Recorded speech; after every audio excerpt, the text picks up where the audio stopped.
Allora possiamo riprendere con il nostro convegno sulle acque tra Piave e Livenza. E abbiamo già pronto qui il dottor Lucio De Bortoli. Lucio De Bortoli è attualmente membro del direttivo e del comitato scientifico Istresco, è socio dell'Ateneo di Treviso, presidente dell'UTEM di Montebelluna. Si occupa di storia culturale del territorio, con particolare attenzione per la microstoria e la storia culturale e della mentalità, i casi di studio e i meccanismi profondi delle dinamiche storiche nei loro compiersi. Cura l'attività di formazione permanente e la divulgazione pubblica e scientifica attraverso pubblicazioni, conferenze e partecipazioni a convegni. E oggi ci parlerà della derivazione delle acque del Piave per dar vita al sistema idrico Brentella e ai suoi utilizzi energetici e produttivi. Grazie. Sì, vi parlerò della Brentella di Pederobba, perché sapete le Brentelle sono tante nel Veneto. Ecco, quella di cui ci occupiamo è una derivazione che è di fatto l'infrastruttura del medio trevigiano più antica che esista, nel senso che risale appunto alla prima metà del 400. E fu un'operazione di grandissima importanza, lo potete intuire già da queste poche parole, da queste poche righe, perché andò ad irrigare in parte un lembo di Trevigiano che era non è che fosse arido nel senso di senza acqua, ma non aveva sostanzialmente o quasi arterie fluviali, nel senso che il Piave, come sapete, prende una certa piega, passa dietro il Montello sostanzialmente, e il Muson è un fiume che poi sfocia nella Castellana, Castelfranco. In mezzo tra Piave e Muson non c'è praticamente nulla se non piccoli rivi, e si trattava di quindi estrarla da una profondità anche di 80 metri, perché da Montebelluna a Treviso passano circa 80 metri di dislivello. Se voi andate in bicicletta da Montebelluna a Treviso all'andata non fate nessuna fatica, al ritorno un po' sì, perché sembra di no, ma si sale. Naturalmente questo spiega anche per quale motivo esiste un canale di questo tipo, che scende per inerzia.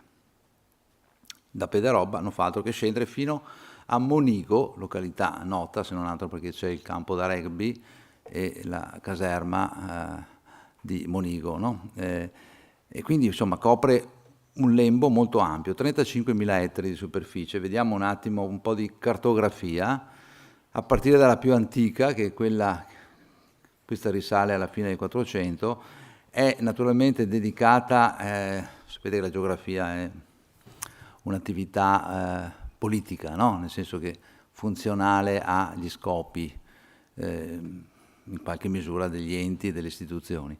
Ecco, questa voleva in qualche modo rappresentare il Montello, come vedete, e la risorsa boschiva delle querce, no? Ma inevitabilmente finisce anche per tracciare tutta quella rete che cominciate a delineare, che cominciate a vedere, che è appunto quella della derivazione del Piave chiamata Brentella di Pederobba. Adesso cominciamo ad avvicinarci in termini un po' più capillari. Questa è la zona spostata verso l'Asolano e il Castellano. Siamo, come vedete, sulla destra avete appunto il comparto montelliano con il Brentella e quel colle che è quello di Montebelluna, e sulla sinistra avete invece il Muson che scende, vedete quello più scuro, e che passa appunto per la cosiddetta Castellana e Castelfranco. Questa è già più chiara, anche se molto convenzionale, molto simbolica, del 1671, e però ha il merito di farci vedere in termini molto chiari questo sistema venoso, in fondo, no?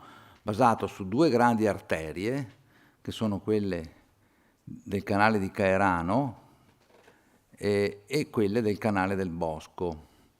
Non ho un puntatore, sì ce l'ho, no? Non c'è un puntatore qui per potervi indicare, posso usare il mouse. Allora, qui questo è il canale di Caerano, per capirci, questa svolta, no? Da cui si dipartono, come vedete, tutte queste derivazioni che si chiamano seriole. Questo qui è un puntatore. Oh, grazie. Mentre questo è il canale del Bosco, cioè a questa altezza, località Croce di Ballestrieri, a Crocetta sostanzialmente, la brentella che scende dall'alto, da Pederobba naturalmente, si biforca, continua dritta verso il canale del Bosco, poi scende, arriva fino a Giavera del Montello e poi scende, e da questa parte si biforca invece verso ovest e gira attorno alla zona di Cornuda Caerano e scende verso Montebelluna e poi costituisce il potenziale di tutte le seriole che scendono nelle campagne più basse, insomma, no? Quindi un sistema abbastanza complesso che cercherò di illustrarvi un po' alla volta. Questa è sono altre due immagini importanti. Naturalmente questa sulla destra è il Pinadello, famosa carta, diciamo, del Trevigiano. Anche qui si vede bene il sistema, vedete? E di qua ancora meglio, questa è una carta derivata dal Pinadello, molto bella, che, come dire, è contrassegnata proprio, ed è straordinariamente significativo che sia così, no? Dai corsi d'acqua. La rilevanza del corso d'acqua nei secoli di età moderna è come adesso peraltro, ma insomma all'epoca aveva anche una sua plastica evidenza, insomma, no? Ecco, questa invece è più moderna ed è più scientifica, naturalmente. Qui la rete è molto chiara, come potete notare, con tutte queste seriole che scendono verso le ville cosiddette inferiori, no? Cioè i villaggi, e che alimentano un bacino che arriva per l'appunto fino a Treviso. Ecco, Monigo è il capo d'acqua in fondo qui, vedete. Un altro è a Paderno, quindi comune di Villorba, e poi quello più ad ovest, diciamo, è a Salvarosa, a 2 passi da Castelfranco. Quindi un bacino piuttosto importante. Questo è Google Maps e la rete è in viola e vi fa capire in sostanza, in maniera ancora più schematica e moderna, diciamo, quello che è il comprensorio coinvolto.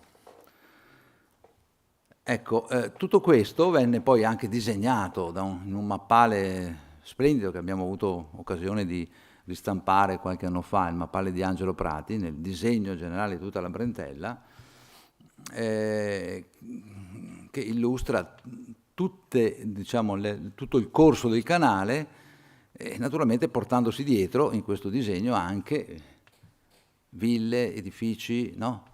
A condizione che fossero naturalmente prospicenti o nei pressi del canale. Quindi a proposito delle carte geografiche che sono funzionali questa è una carta d'acqua e tutto ciò che l'acqua non tocca Prati non lo disegna.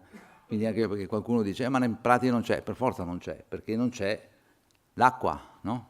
In questo caso, quindi a lui non interessa quello che è lontano dall'acqua. Questa è la seconda tavola e illustra appunto il Piave e, come vedete, la derivazione, eccola qui, il punto esatto in cui viene derivata appunto la Brentella che scende in questo senso. Questo è il Piave con le sue grave e anche con i suoi saletti all'epoca, i famosi salici. Questa è la presa del 29, cioè quella diciamo quella moderna, nel senso che è quella che sostituisce quella del 1400. È una presa moderna importante che, come dire, impiegò il lavoro di ingegneri qualificatissimi della provincia di Treviso per mezzo secolo. Insomma. E questo è il quadro, è un bel quadro attuale, siamo a Fener, vedete la presa attuale è molto chiara ed è evidente a tutti, insomma, no? Poi il canale passava attraverso situazioni difficili come quella di Curogna, qui scendeva un torrente vorticoso, quindi dovettero intervenire con altre porte, cioè con altri elementi sempre di smistamento attraverso i partidori dell'acqua. Queste terze porte vennero costruite nel 1500, metà del 500, da un maestro muratore luganese, e questo aprirebbe un'altra lunga parentesi. Sempre sulla destra vedete il Prati. Ecco, una delle tante fonti, allora qui per quanto riguarda il Brentella, parentesi, abbiamo la fortuna di disporre di uno degli archivi storici più importanti del territorio, che è l'archivio del Consorzio Brentella, ora Bonifica Piave, perché sapete che c'è stata una fusione, no? E questo archivio parte per l'appunto da metà 400 e arriva fino ai giorni nostri conservato perfettamente, o quasi, nei suoi documenti quantomeno istituzionali. Questo è semplicemente un passo tratto dalla domanda di concessione, perché funzionava così, si richiedeva l'accesso all'acqua, di Francesco Querini, che in questa sua domanda infiora come dire, il testo con questa sorta di captatio benevolenza, non so come chiamarla, no? Irrigano questo grande territorio le acque che sono per l'ubertà del Paese della Divina Provvidenza, donate a comune commodo, e quasi vene di questo nostro corpo vanno contribuendo spiritali umori ad ogni membro non solo, ma a qualunque parte più minuta d'esso. La distribuzione di questo necessario elemento viene dalla pubblica autorità per speciale nobilissimo privilegio, a magistrato gravissimo di vostra signoria illustrissime, demandata, e la generosa loro munificenza a chiunque ne tenga bisogno quando non cede a pregiudizio d'altri.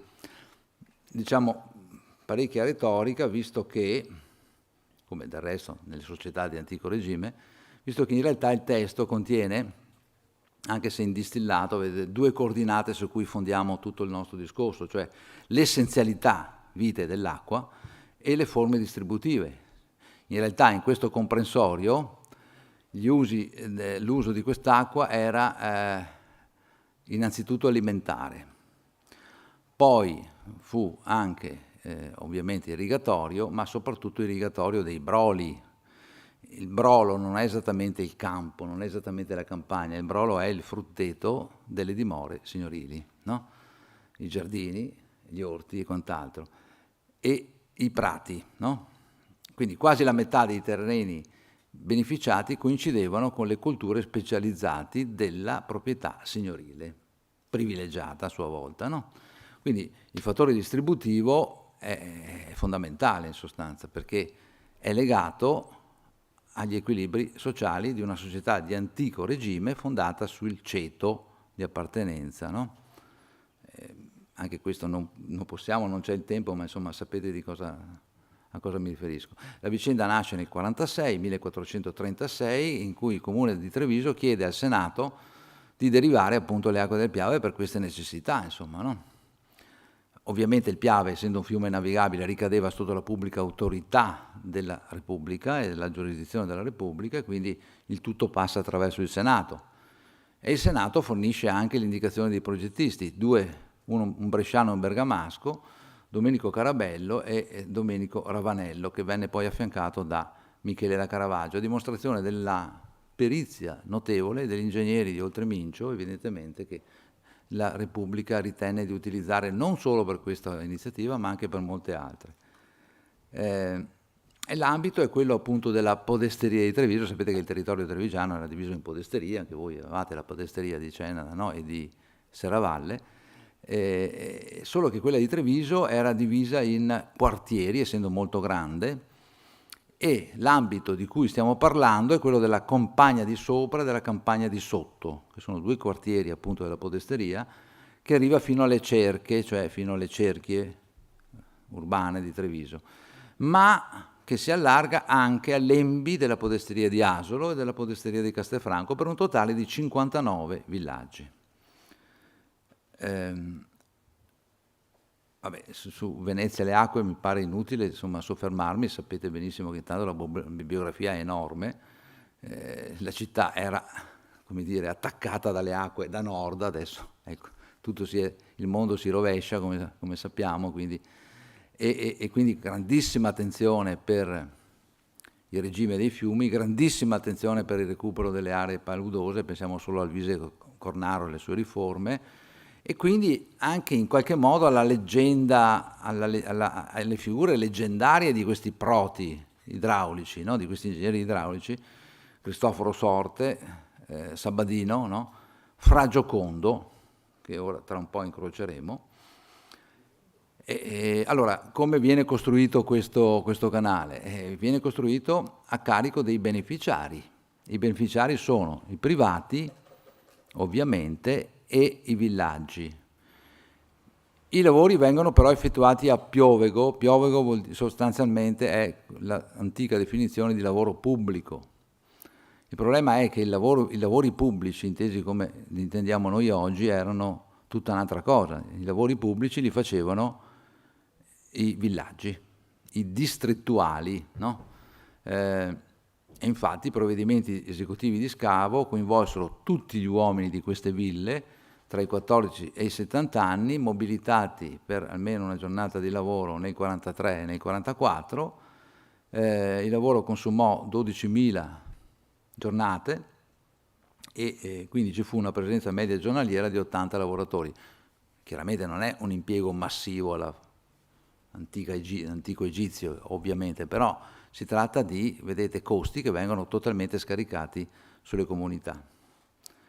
La manutenzione poi continua e necessaria, tuttora tra l'altro, del canale, degli alvei, degli argini, delle sponde, per non parlare poi degli spurghi e quant'altro, dei partidori, dei boccaroli. I boccaroli sono i punti, no, di entrata dell'acqua, no, nella proprietà o nella seriola, insomma di tutti gli elementi, di tutti quegli elementi idraulici che assicurano il funzionamento del sistema, erano a carico sempre dei distrettuali evidentemente e dei beneficiati intesi come aziende agrarie e nobiliari che dovevano contribuire attraverso le cosiddette zonte, cioè le aggiunte rispetto al canone che pagavano normalmente, che chiunque pagava, insomma, no?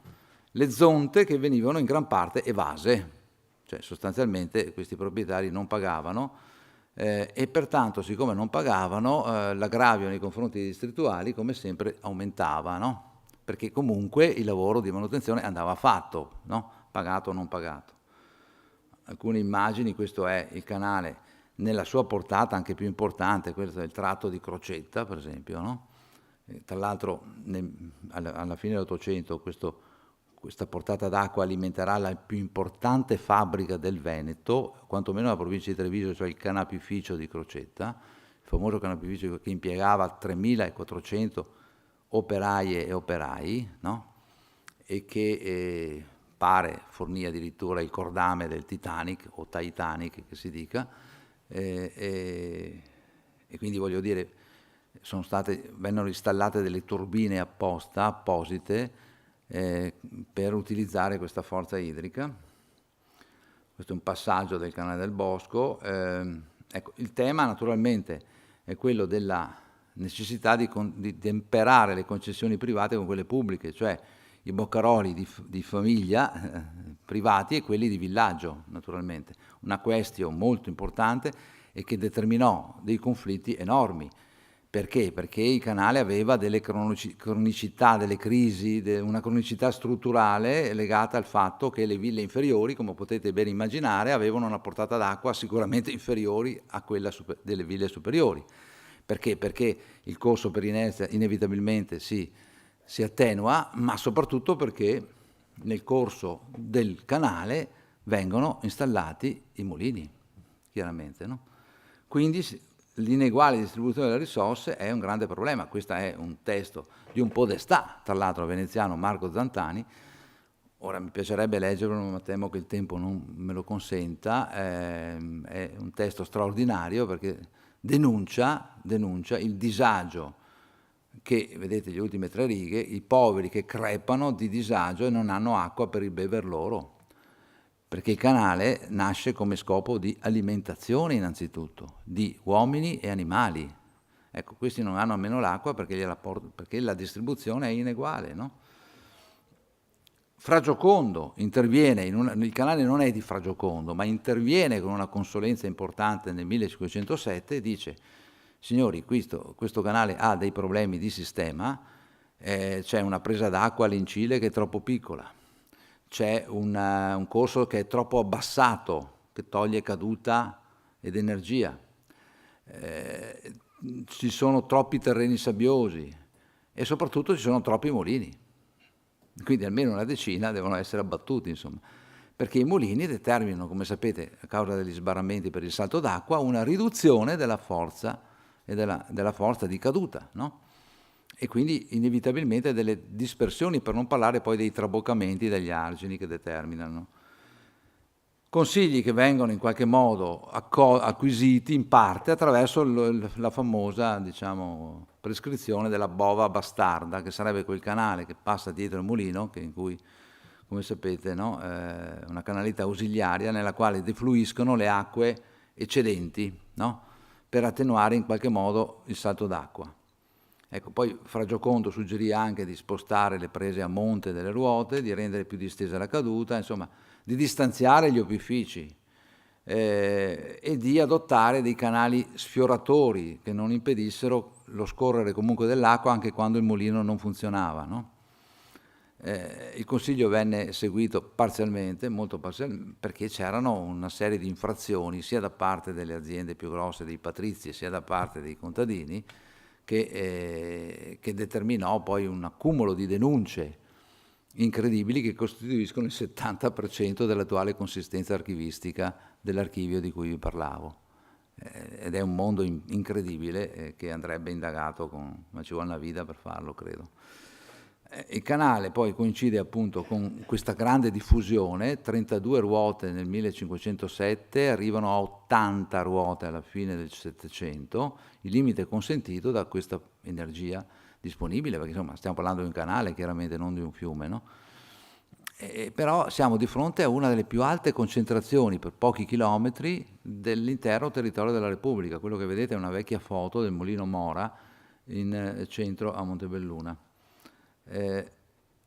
Questo è il corso alto del canale con i mulini all'altezza di Onigo Levada, e questa è una carta molto importante, schematizzata, tratta tra l'altro dalla monografia di Raffaello Vergani, che ricordo sempre con piacere, ed è tratta dal Prati del 1763. Vedete la concentrazione qui degli impianti tra Caerano e Pieve di Montebelluna.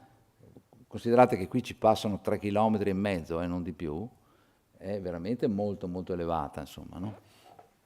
Perché evidentemente c'era convenienza. Ecco, qui questo è il bacino complessivo, vedete mulini, seghe e battiferri, perché tra l'altro non stiamo parlando solo di mulini da grano, ma stiamo parlando anche di battiferri, e di opifici. Poi vedremo una cosa particolare che costituirà poi tra l'altro un cuore poi del saggio, no? Successivo. Comunque i numeri sono questi.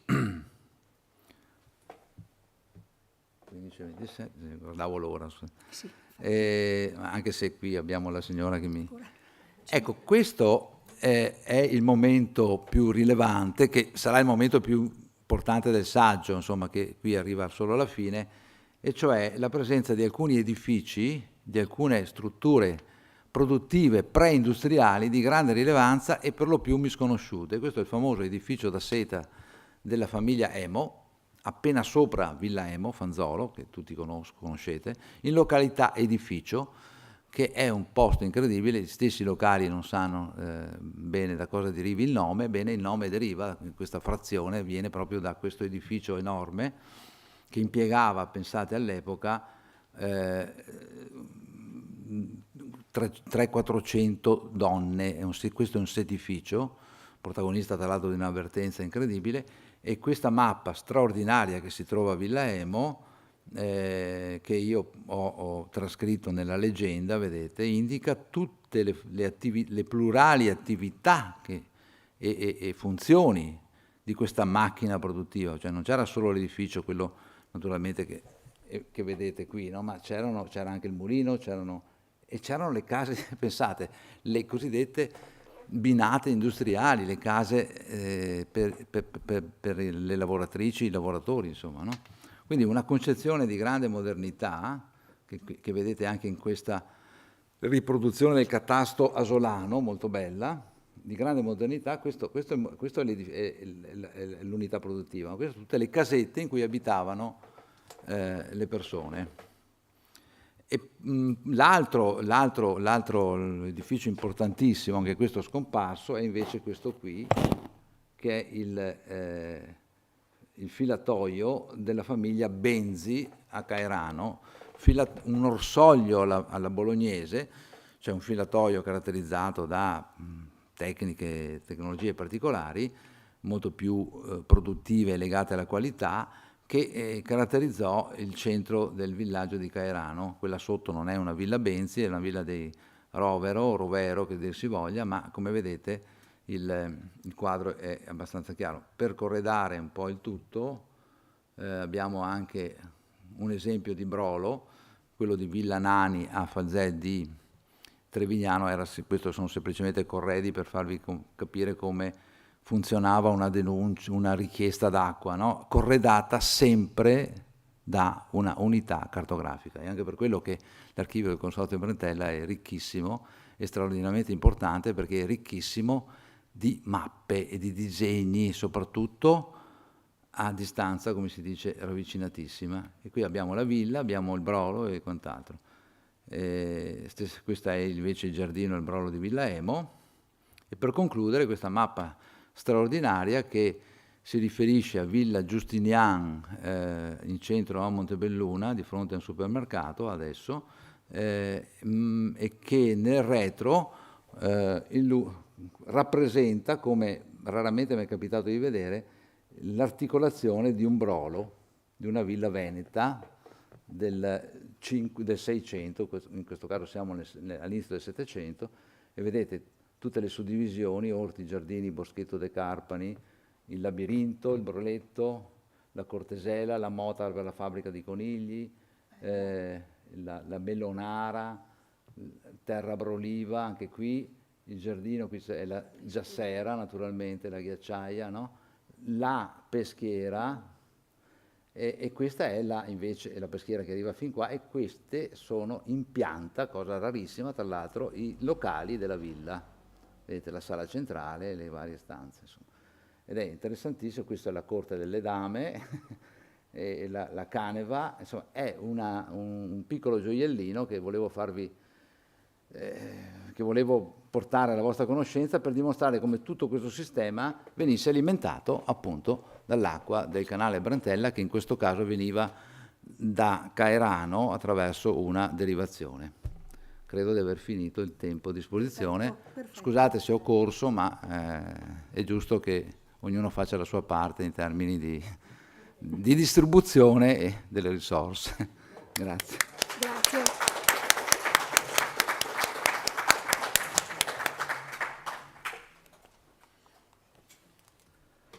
Ringraziamo quindi il dottor Lucio De Bortoli e invitiamo il dottor Giampaolo Zagonel.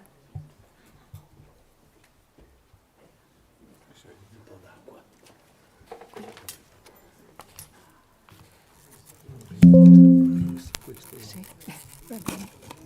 Prego. Mi tolgo di mezzo? No, beh, Tranquillo.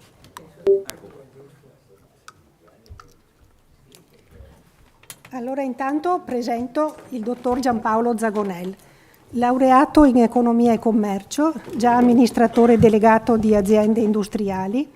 Ha sempre accompagnato la sua attività professionale con la bibliografia e gli studi letterari. Oltre a scritti e conferenze varie, ha curato e pubblicato la biografia, la bibliografia e l'epistolario di Lorenzo da Ponte, le monografie di Quirico Viviani e Daniele Francesconi e una decina di altri volumi presso l'editore De Bastiani. È cofondatore e direttore editoriale della rivista Archivio Storico Cenedese. bene. E vi parlerà, scusate, il meschio nella storia e nella letteratura. Io sono un vittoriese, quindi io sono, mi sentite? Deve schiacciare qui sotto. Questo? Sì. Io sono un vittoriese, quindi ho pensato bene di fare una carrellata sulla storia, sul meschio nella storia e nella letteratura, perché è stato parlato molte volte del meschio da poeti, da scrittori, sia a partire dall'anno 1000 fino ad oggi.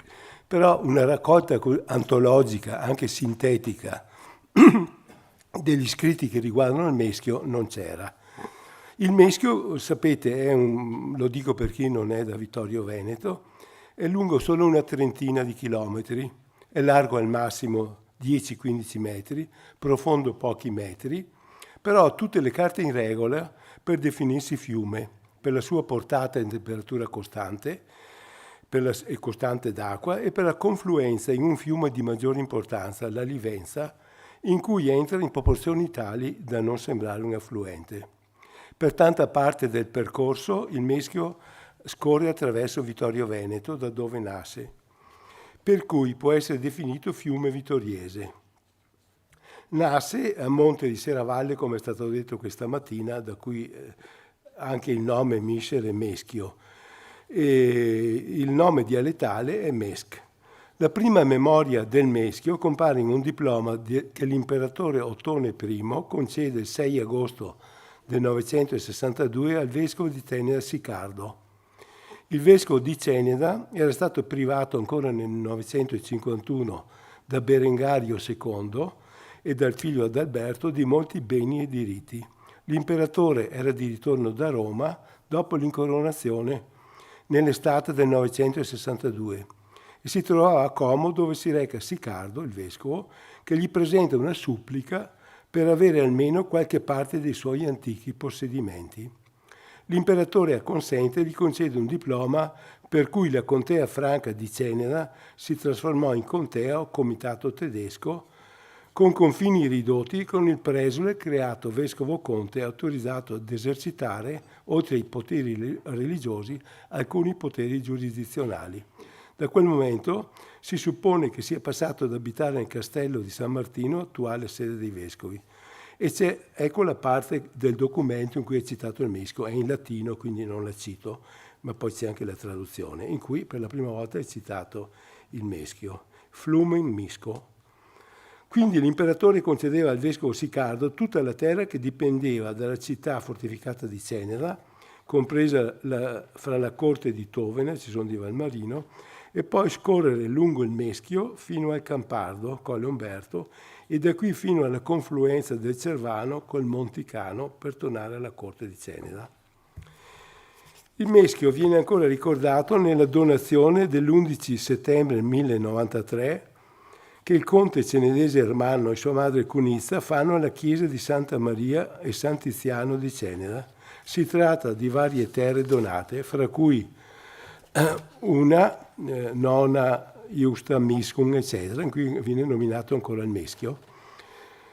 Uno dei primi però scrittori a citare il Meschio fu un poeta fiorentino, Fazio degli Uberti, nel suo poema Il Dittamondo nel 1360, con versi che propongo,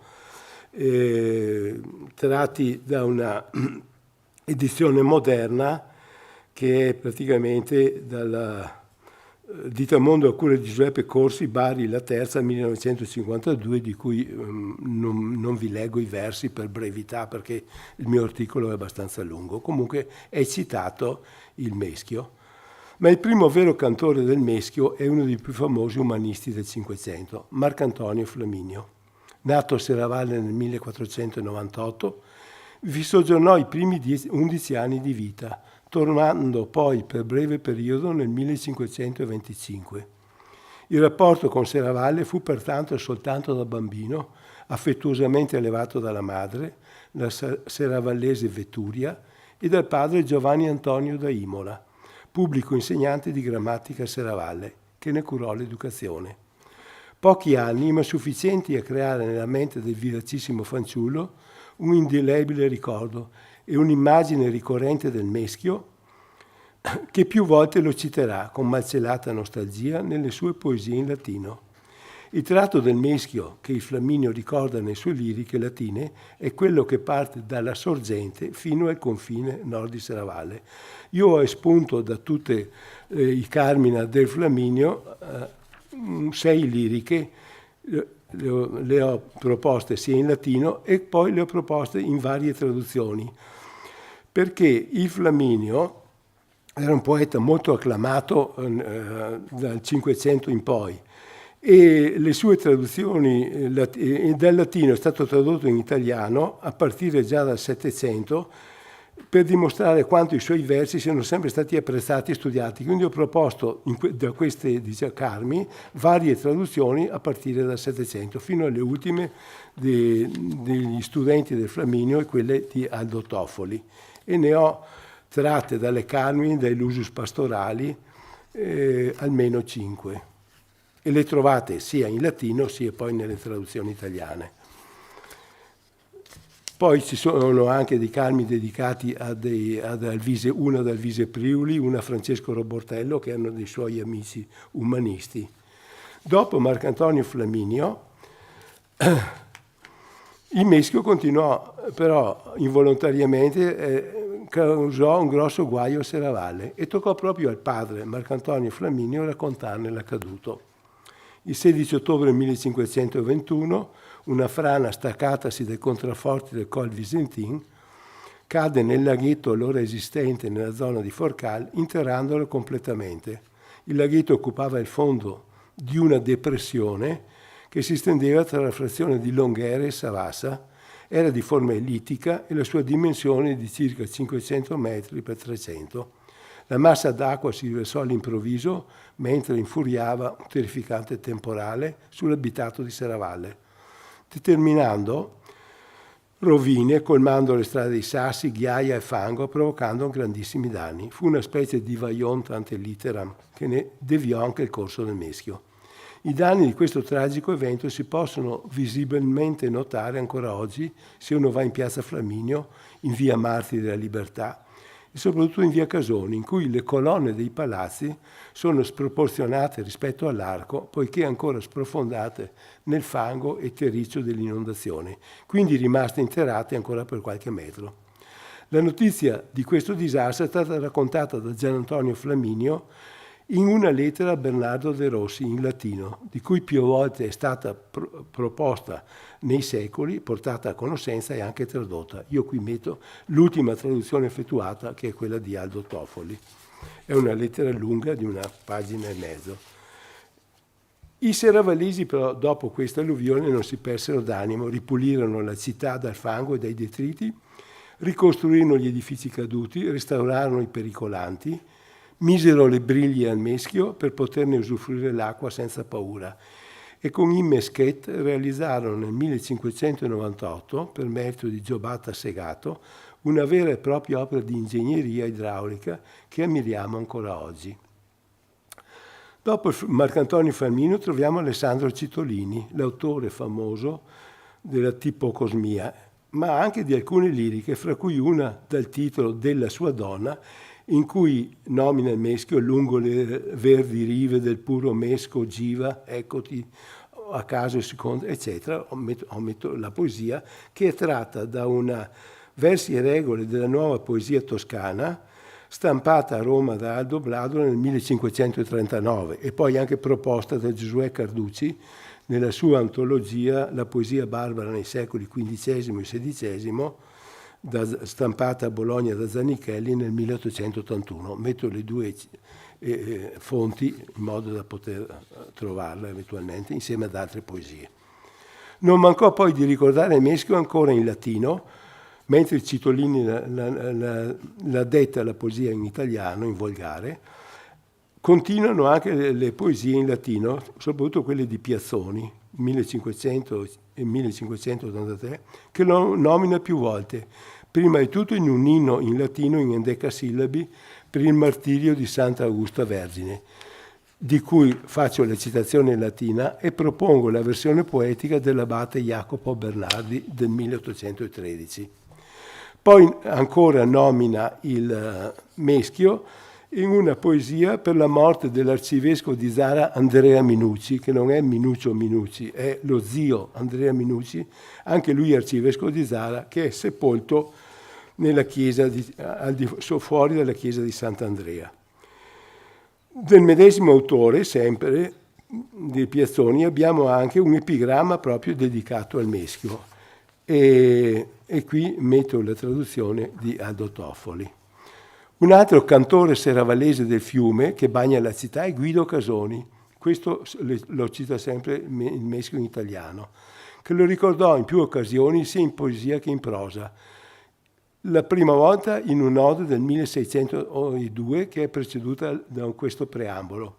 Il fiume Mischio, detto dai latini Mesulus, famoso non tanto per la sua limpidezza quanto per la sua finezza, che dalle sue acque ricevono l'armi, scorre per placido corso per Serravalle, patria dell'autore, e è celebrato da Marcantonio Flaminio, poeta serravallese, illustre per purità e vivacità del suo stile, da Niccolò Minucci, che nei suoi più teneri anni scrisse felicemente versi eletissimi greci e latini, eccetera.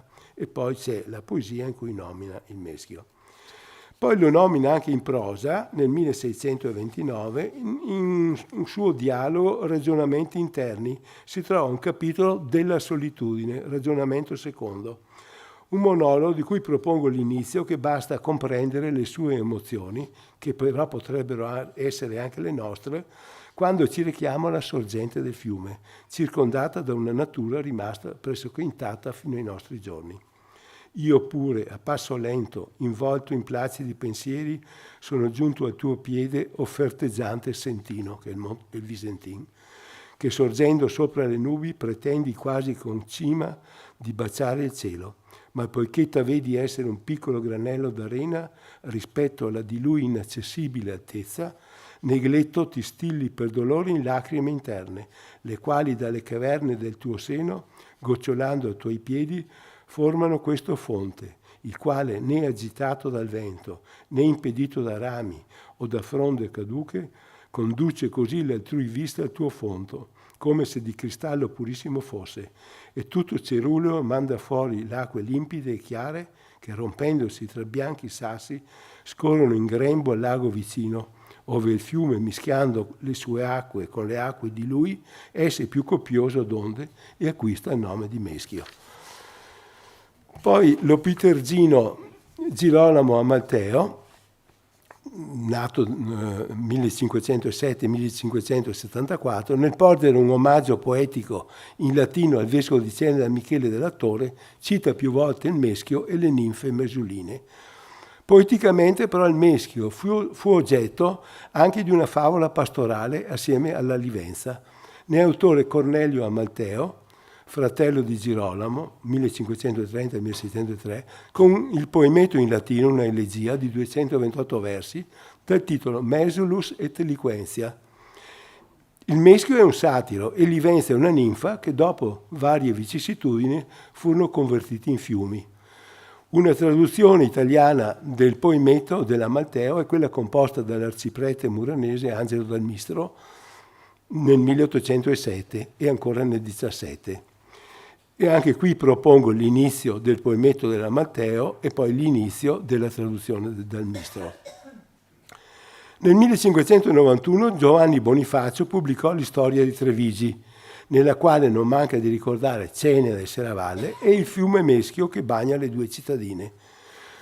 Io lo propongo dalla seconda edizione pubblicata nel 1744, che però è la stessa del 1591, e propongo la descrizione.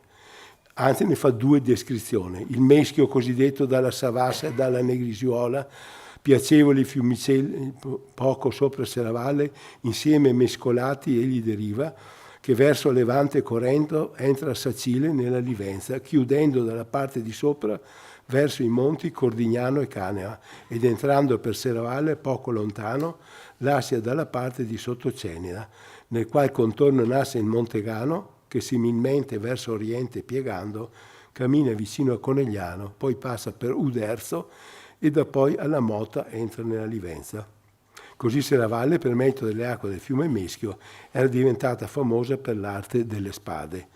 È probabile che già nel XIII secolo le armi bianche serravallesi fossero conosciute e famose non solo nel territorio veneto. La prima testimonianza che cita, oltre Serravalle, il fiume Meschio e l'arte delle spade è quella di Marin Sanudo. Nella sua descrizione, intorno al 1490, di Serravalle nell'itinerario per la terraferma. Poi il Meschio viene citato anche dal bolognese Leandro Alberti, nel 1550 nel suo volume Descrizione di tutta Italia, e al di sopra ove mette il fiume I Mesuli, lo chiama, nella Livenza, vedesi, eccetera. Il meschio viene anche nominato da Cristoforo Scanello, detto Cristoforo Cieco da Forlì. Lasciando il fiume Livenza, vedesi il fiume Imesuli, anche quello che chiamano Imesuli, dove è posta la nobile patria di Serravalle, così nominata per essere dei colli cinta, fu edificata, eccetera. Poi in un'incisione stampa di Serravalle del 1581, dovuta a Monsignor Minuccio Minucci, il nipote di quello che ho citato prima, anche questo arcivescovo di Zara, nel retro della stessa si legge: i serravallesi sono più dediti naturalmente all'arme che alle lettere, né ciò è meraviglia, non essendo in tutta Europa luogo dove si fabbrichino armi, che le faccia più eccellenti per una certa occulta forza dell'acqua del Meschio, e perciò le spade di Serravalle si portano con gran guadagno non solamente per la Italia, ma in Germania, in Francia, fino nell'ultima Inghilterra. E stanno in Serravalle molti mercanti forastieri, i quali trattengono con sé gran provvisioni gli armaroli solamente per questo, che non lavorino per altri. Lo nomina ancora poi Giovanni Botero nelle sue relazioni universali. Per il concorso di gente si è ampliata 3 volte di giro Serravalle, qui per beneficio delle acque del Mesola si fabbricano ottime armi, si fa traffico notabile di panni e grani. Altra peculiarità del fiume sono le sue acque molto pescose, e per i serravallesi pescare è uno dei passatempi preferiti, ricco com'era il fiume di trote e gamberi. Questi ultimi venivano spesso offerti come omaggio alle personalità di riguardo o agli ospiti di passaggio. Nel 1586 il cardinale Contarini, di passaggio per la città, tra gli altri doni ricevette 500 grossi gamberi accompagnati da un'elegante espressione latina: tibit mitit arundine pisces quos saxosus tuis aluit mesurus mensis. Il sassoso meschio ti manda questi pesci che egli stesso allevò per le tue mense e catturò con la canna da pesca. C'è però un quartiere di Serravalle così legato al fiume da chiamarsi con lo stesso nome. Oggi topograficamente legato a Ceneda, era una volta un piccolo borgo, forse anche dimenticato dal centro. Lo si potrebbe desumere dal titolo più antico della sua chiesa, che si chiamava Santa Maria in Silvis, a ridosso del Meschio, che anche in questo luogo scorreva piano e carico di freschezza. I cenedesi prossimi al fiume furono certamente i primi a concorrere e a formare il borgo, poiché lì costruirono un ponte che dava accesso ai borghi vicini di collina, nascendo così attorno al fiume un primitivo insediamento che a poco si congiunse con Ceneda, mantenendo però una inconfondibile identità. Nel 600 questa contrada raggiunse una grande prosperità per merito di una fiorente attività commerciale e artigianale. Una preziosa testimonianza ce la presenta lo storico cenedese Cinzio Graziani, quando nella sua vera descrizione di Ceneda, e l'ammetto, scrive a proposito del Meschio e lo cita più volte. Non ve la leggo perché altrimenti mi occorrerebbe troppo tempo. Altri poeti e scrittori del 600-700 fanno più volte cenno al fiume Meschio, come Toddo Costantini, Giambattista Mondini, Girolamo Lioni, Carlo Lotti e Giambattista Modolini. Anche l'Ottocento è ricco di richiami al fiume. Compare più volte, ad esempio, nel volume di Pietro Carnieluti. Il Meschio viene citato poi anche in occasione della visita dell'imperatore d'Austria Francesco I a Ceneda nell'aprile del 1825.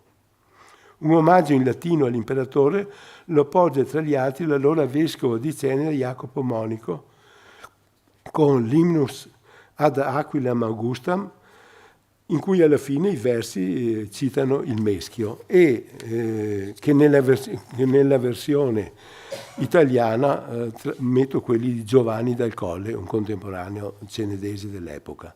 Ricordo poi nell'800 anche Lorenzo da Ponte, che dalla lontana New York, negli ultimi anni della sua vita, riandava con nostalgia al fiume della sua fanciullezza con questi versi: onde del picciol Meschio dovrassi e figlio umile, quanto imparò l'America nel dotto italo stile. Oppure, soviemmi ancor e dolce alla memoria come m'accolse il mitriato santo, del cui nome il bel Meschio ancor si gloria. E ancora nel discorso ai suoi allievi del 1829 si definisse un povero figlio del picciol meschio. Dopo la metà dell'Ottocento, il nobile seravalese Ferdinando Casoni, 1822-1893, nel suo volumetto Liriche trova posto la poesia in riva al meschio, e la metto tutta integralmente. Poi tra la fine dell'Ottocento e i primissimi del Novecento, il poeta cenedese Cesare Ugo Posocco, 1851-1915, in diverse sue poesie si fece cantore del fiume che attraversa la città, che dal 1866 aveva preso il nome di Vittorio, con l'unione di due vecchi comuni di Cenere e Serravalle. Eravamo agli albori della cartolina e in alcune di queste fu chiesto al professor Posocco di ornarle con i suoi versi. In una, con la veduta dei meschietti, leggiamo questi versi: di Serravalle gli ardui monti e del meschio strepitante l'onda, e la pace idilliaca che regna fra le piante e la circonda, spirarono le carte di Flaminio, cultor sacro dell'arte. In una seconda, Officina Caggi della Società Italiana, scrive: qui dove la silicea pietra si cuoce dentro le fornaci, spumeggia il meschio, strepita al basso delle rupi orride e audaci, forza motrice abbonda, per l'elettrica luce ottima l'onda. E poi un'altra ancora in cui si vede il fiume Meschio al Pontavai con tanta gente, e detto anche qua altri versi. Però agli inizi del Novecento il fiume ebbe anche l'onore di dare il titolo ad un giornale. Fu l'insegnante cenedese Pietro Giusti, 1840-1919, che nel 1906 fonderà il settimanale Il Meschio, definendolo foglio settimanale degli interessi locali distrettuali. Il periodico di 4 fogli aveva sede a via Cavour numero 10, usciva la domenica e terminerà le pubblicazioni il 24 gennaio 1909, dopo 3 anni. Nel salutare i lettori aprì una sottoscrizione per i terremotati della Sicilia e della Calabria, e il programma del giornale seguiva la linea democratico-radicale, che a quei tempi significava un po' anticlericale e di sinistra, di consenso all'allora sindaco Giovanni Wasserman, che alla sua morte, il 19 agosto 1908, Giusti gli tesserà grandi lodi. Pure nel Novecento si trovano versi e scritti dedicati al meschio, di cui propongo soltanto alcuni esempi. Per prima Rossano Zezos, che nei versi della canzone per gli italiani si legge: Vittorio Veneto, il meschio dissetato, la gola arsa e bruciata di quei fanti, che il miracolo più grande ha rinnovato. Poi Rodolfo della Torre, 1889-61, un parmense che abitò a Vittorio Veneto dal 36 al 52, insegnando nei licei cittadini. Poeta e scrittore, fu un grande ammiratore della nostra città e dei suoi personaggi. Durante la sua permanenza scrisse e pubblicò il poema Vittorio Veneto, una raccolta organica delle sue poesie riguardanti molti aspetti della storia recente del paesaggio e dei suoi luoghi. Il poema contiene infatti 2 liriche, Sorgenti del Meschio e Al Meschio. Io propongo Sorgenti del Meschio. Purtroppo fu sull'argine del Meschio, voglio ricordare, nei pressi di Cordignano, che una triste mattina del 12 aprile 1944 Antonio Boffa, Giovanni Casoni e Temistocle Tomassi donarono la loro vita per la libertà di tutti noi, e un cippo eretto sul luogo del martirio li ricorderà per sempre. Vorrei terminare questo mio breve excursus con una divertente poesia in dialetto del compianto Aldo Toffoli, tratta dal volume Andar Poeta, versi in dialetto vittoriese, con le note dell'autore, che si intitola appunto El Mesc, e che leggerete poi nel corso della pubblicazione. Grazie dell'attenzione.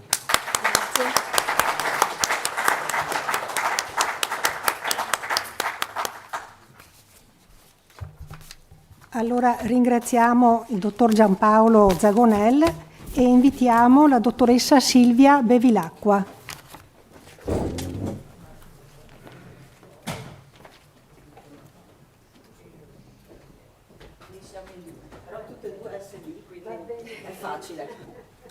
La dottoressa Silvia Bevilacqua è docente di storia dell'arte al Liceo Marconi di Conegliano, membro della Commissione diocesana per l'arte sacra.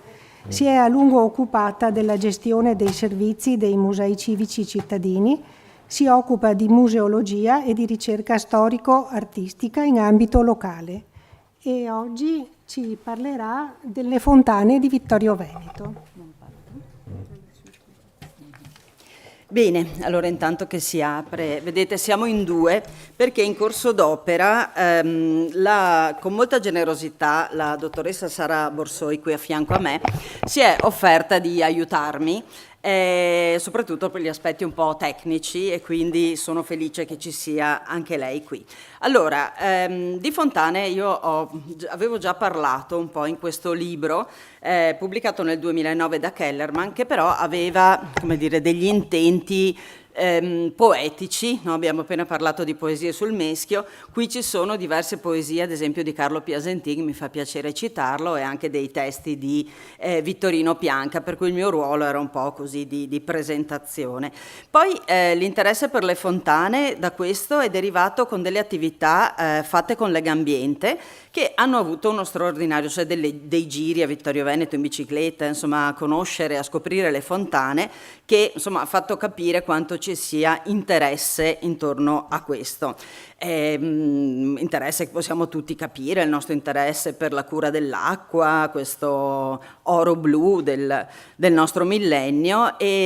Allora, quello che presenterò è proprio, come dire, fonti per la storia, quindi una presentazione un po' delle fontane del senso e ovviamente di non tutte le fontane che abbiamo censito, e delle ipotesi per il futuro, di come potremmo, come dire, utilizzare forse non è una parola adatta, ma insomma valorizzare forse è meglio questo patrimonio che la città ha. E quando intendo città non intendo Cene da Serravalle Centro, ma la vastità del nostro territorio, così variegato, così diverso anche da altri territori. Finora abbiamo, come dire, censito un'ottantina di fontane. Ok, non ve le presento tutte, se state sereni. Allora, la fontana che cos'è? Vado avanti. La fontana è ovviamente lo snodo di un sistema complesso, captazione dell'acqua, la maggior parte sono collegate all'acquedotto e comunque originariamente a fonti anche diverse, e captazione e trasporto, diciamo, dell'acqua. Però ovviamente le due parole importanti, diciamo, sono quando e dove, perché noi abbiamo ovviamente una storia stratificata delle fontane, quindi bisogna tener conto di dove sono e di cosa dicono in quel contesto e dell'epoca in cui sono state realizzate. Le voglio usare, diciamo così, come una finestra, come un punto d'osservazione per vedere da quella fontana qual è la storia che mi viene raccontata di quel momento storico, di quel territorio, di quel borgo, di quel quartiere, e quindi con tutte le connessioni sociali e antropologiche che ci sono. Allora, la fontana è poi un oggetto funzionale, ci sono molte definizioni di fontane che ho trovato, arredi e punti essenziali per la definizione dei luoghi chiave del tracciato urbano, organizzando così la vita sociale della città e rispondendo ai bisogni dell'approvvigionamento idrico. E questa è solo una delle tante definizioni intorno a un argomento, quello delle fontane, che in Italia, proprio riguardo alla valorizzazione, soprattutto al sud e in Sardegna, ultimamente ci sono tante pubblicazioni, insomma gente università che si occupano esattamente di questo. Questo è un oggetto che è funzionale, però è anche esteticamente rilevante, no? La fontana che è stata scelta abbiamo davanti da stamattina. Però normalmente noi non abbiamo, qualche volta, come nel caso, abbiamo il nome del committente, le colleghiamo alla costruzione dell'acquedotto, eccetera, ma raramente abbiamo nomi di artefici. Quindi è un manufatto che resta nell'ambito un po' schiacciato nel nostro territorio delle arti minori, che quindi hanno, come dire, l'aspetto tecnico prevalente quasi sull'aspetto estetico, concettualmente, anche se in realtà non è così guardando le fontane, mentre abbiamo una maggiore importanza ovviamente della committenza, quindi sappiamo, no, la fontana del Cardinale, ma non sappiamo chi l'ha fatta. Va bene, allora è lo sbocchio di un acquedotto, ma è anche lo scopo. L'acquedotto a volte ha avuto delle, come dire, diramazioni dovute proprio al fatto che bisognava portare l'acqua in quel posto. Allora adesso brevemente 2 parole, ma proprio per chi non è vittoriese e per chi non è di quello che riguarda un po' il nostro acquedotto. Allora, dei punti fondamentali, perché poi ci serve per seguire un po' il discorso delle fontane. Quindi il primo acquedotto tracciato nel momento in cui si crea questa nuova città, e quindi con questo viale, con questo rettifilo, è l'occasione anche per organizzare un acquedotto. Il secondo step è quello tra il 1906 e il 1908, di cui è artefice questo Vincenzo Ferniani, di cui insomma ho già parlato in un'altra occasione nella storia di Vittorio, perché a lui spettano le costruzioni, gran parte delle costruzioni delle nostre centrali di Nove, siamo sempre legati all'acqua Nove Vallapisina. Poi c'è uno slancio negli anni 20 e 30 e poi negli anni 70 azioni quasi visionarie allora, tipo quella di portare l'acqua a Fais, quindi su per il Visentin. Ecco, solo acqua ho chiamato questa slide, poi nel testo sarà molto più lungo. Ogni fontana, intendevo questo nel dire dove è, di che epoca è e in che luogo, no, specifico. Allora qui abbiamo la fontana più famosa vittoriese, ma poi abbiamo una fontana con lavatoio nella zona di Pradalto, insomma, e poi i nasoni, queste fontanelle molto semplici, ma che ad esempio questa ha tutta una simbologia legata al fascismo, fatta poi in quegli anni. Le fonti da cui si è approvvigionato storicamente il nostro acquedotto sono state anche già citate un po' stamattina, e quindi le prime sono in zona Forcal, poi si sale Negrisiola. Mi è stato riferito da chi lavora all'acquedotto, non sono luoghi dove si entra, che nella zona appunto di Negrisiola le prese dell'acquedotto all'interno hanno il fascio e la data e l'anno quinto, quindi siamo attestate nel 27. Ci sono anche appunto fontane molto importanti, questa è una delle 2 presenti in centro, che negano il senso stesso della fontana. Queste sono delle fontane fatte per collaborare all'estetica di un luogo, e non sono, cioè queste fontane non si può prendere l'acqua in nessun modo, ok? Questo bordo estroflesso, a parte l'aiuola, ma proprio il bordo non permette, quindi è cambiato il modo di guardare le fontane nel tempo. Una piccolissima parentesi per dire che quando queste cose sono già state pubblicate e conosciute, ma forse non da chi non è vittoriese, dopo la Prima Guerra Mondiale Vittorio ha avuto un suo momento importante di immaginazione riguardo alla creazione di segni della memoria, e quindi questo è quel tempietto che doveva essere collocato nella zona del Monte Altare, mentre addirittura noi abbiamo i disegni conservati a Roma di Arnaldo Brasini, che aveva progettato, lui era solito, insomma era nel suo mood, diremmo oggi, fare queste cose, una fontana da porre sulle pendici del Pizzoc. Una montagna che sappiamo non avere fiumi da deviare, quindi era un progetto assolutamente visionario, come in Brasini. Giusto per precisare un po' la persona, lui in questi anni aveva progettato anche il Ponte di Messina, è il primo progettista del Ponte di Messina. Bene, allora, una prima parte del discorso, che poi troverete più ampio, riguarda le cosiddette fontane monumentali, e sono andata per zone: Ceneda, Serravalle, Centro, e poi vedremo. Questa è la fontana del Cardinale, e io mi sono chiesta, questa è l'iscrizione che è stata riportata e che è lì alla base, uscendo poi la potete vedere. Cosa può raccontare questa fontana? Può raccontare, perché l'obiettivo è un po'...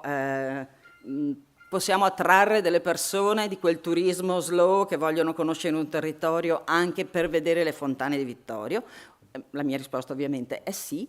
Questo è il Cardinal Michele della Torre.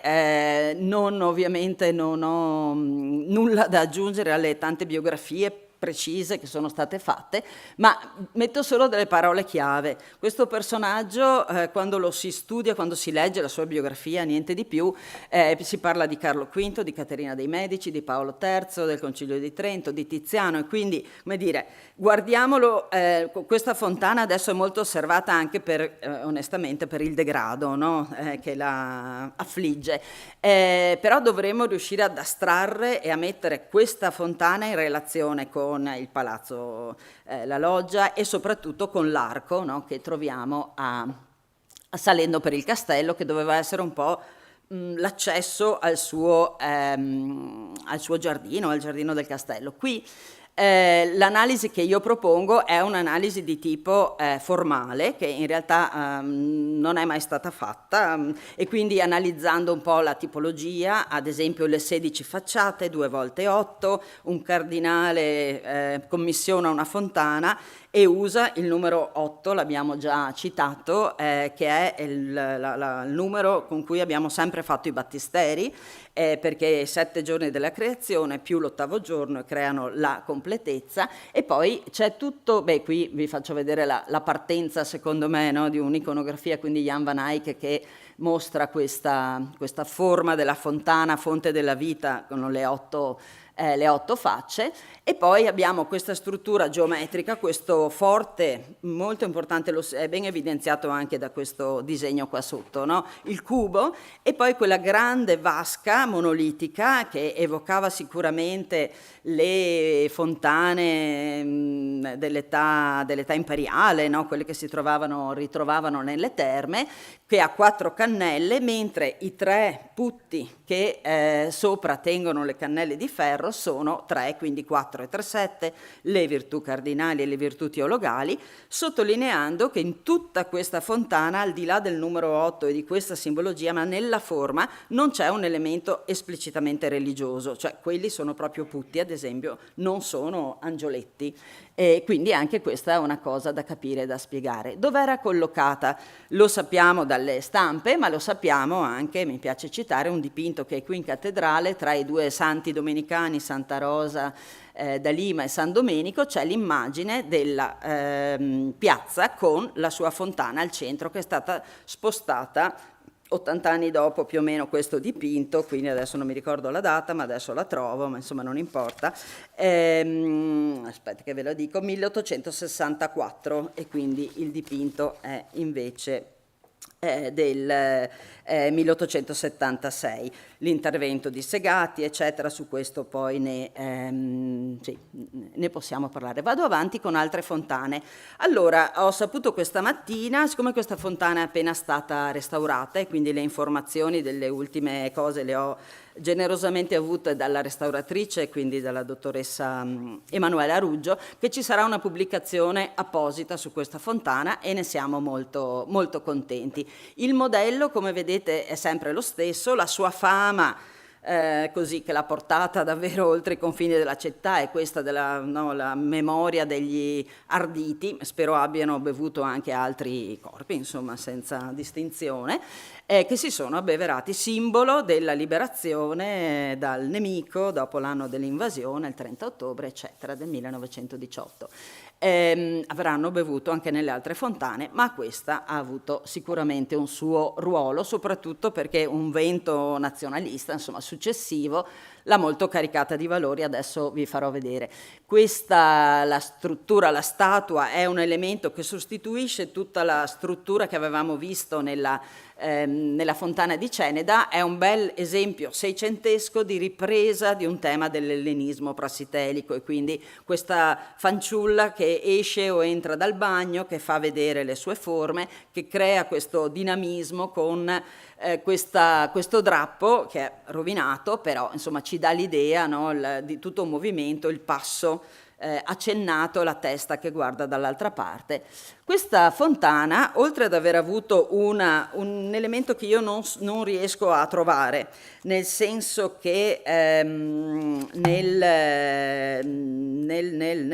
20, non mi ricordo più, scusate, nel 30, 44, sempre sì, Giuseppe Garbellotto aveva realizzato una copia in argento massiccio del peso di 4 kg che è stata donata a Mussolini e quindi dovrebbe essere a Palazzo Venezia, però io non sono riuscita a trovare, per cui apro liberamente la ricerca ad altri. Questo è invece una poesia di Mariano Luisi, forse non è proprio letteratura, però la nostra Fontana ha una poesia dedicata, quindi non generica.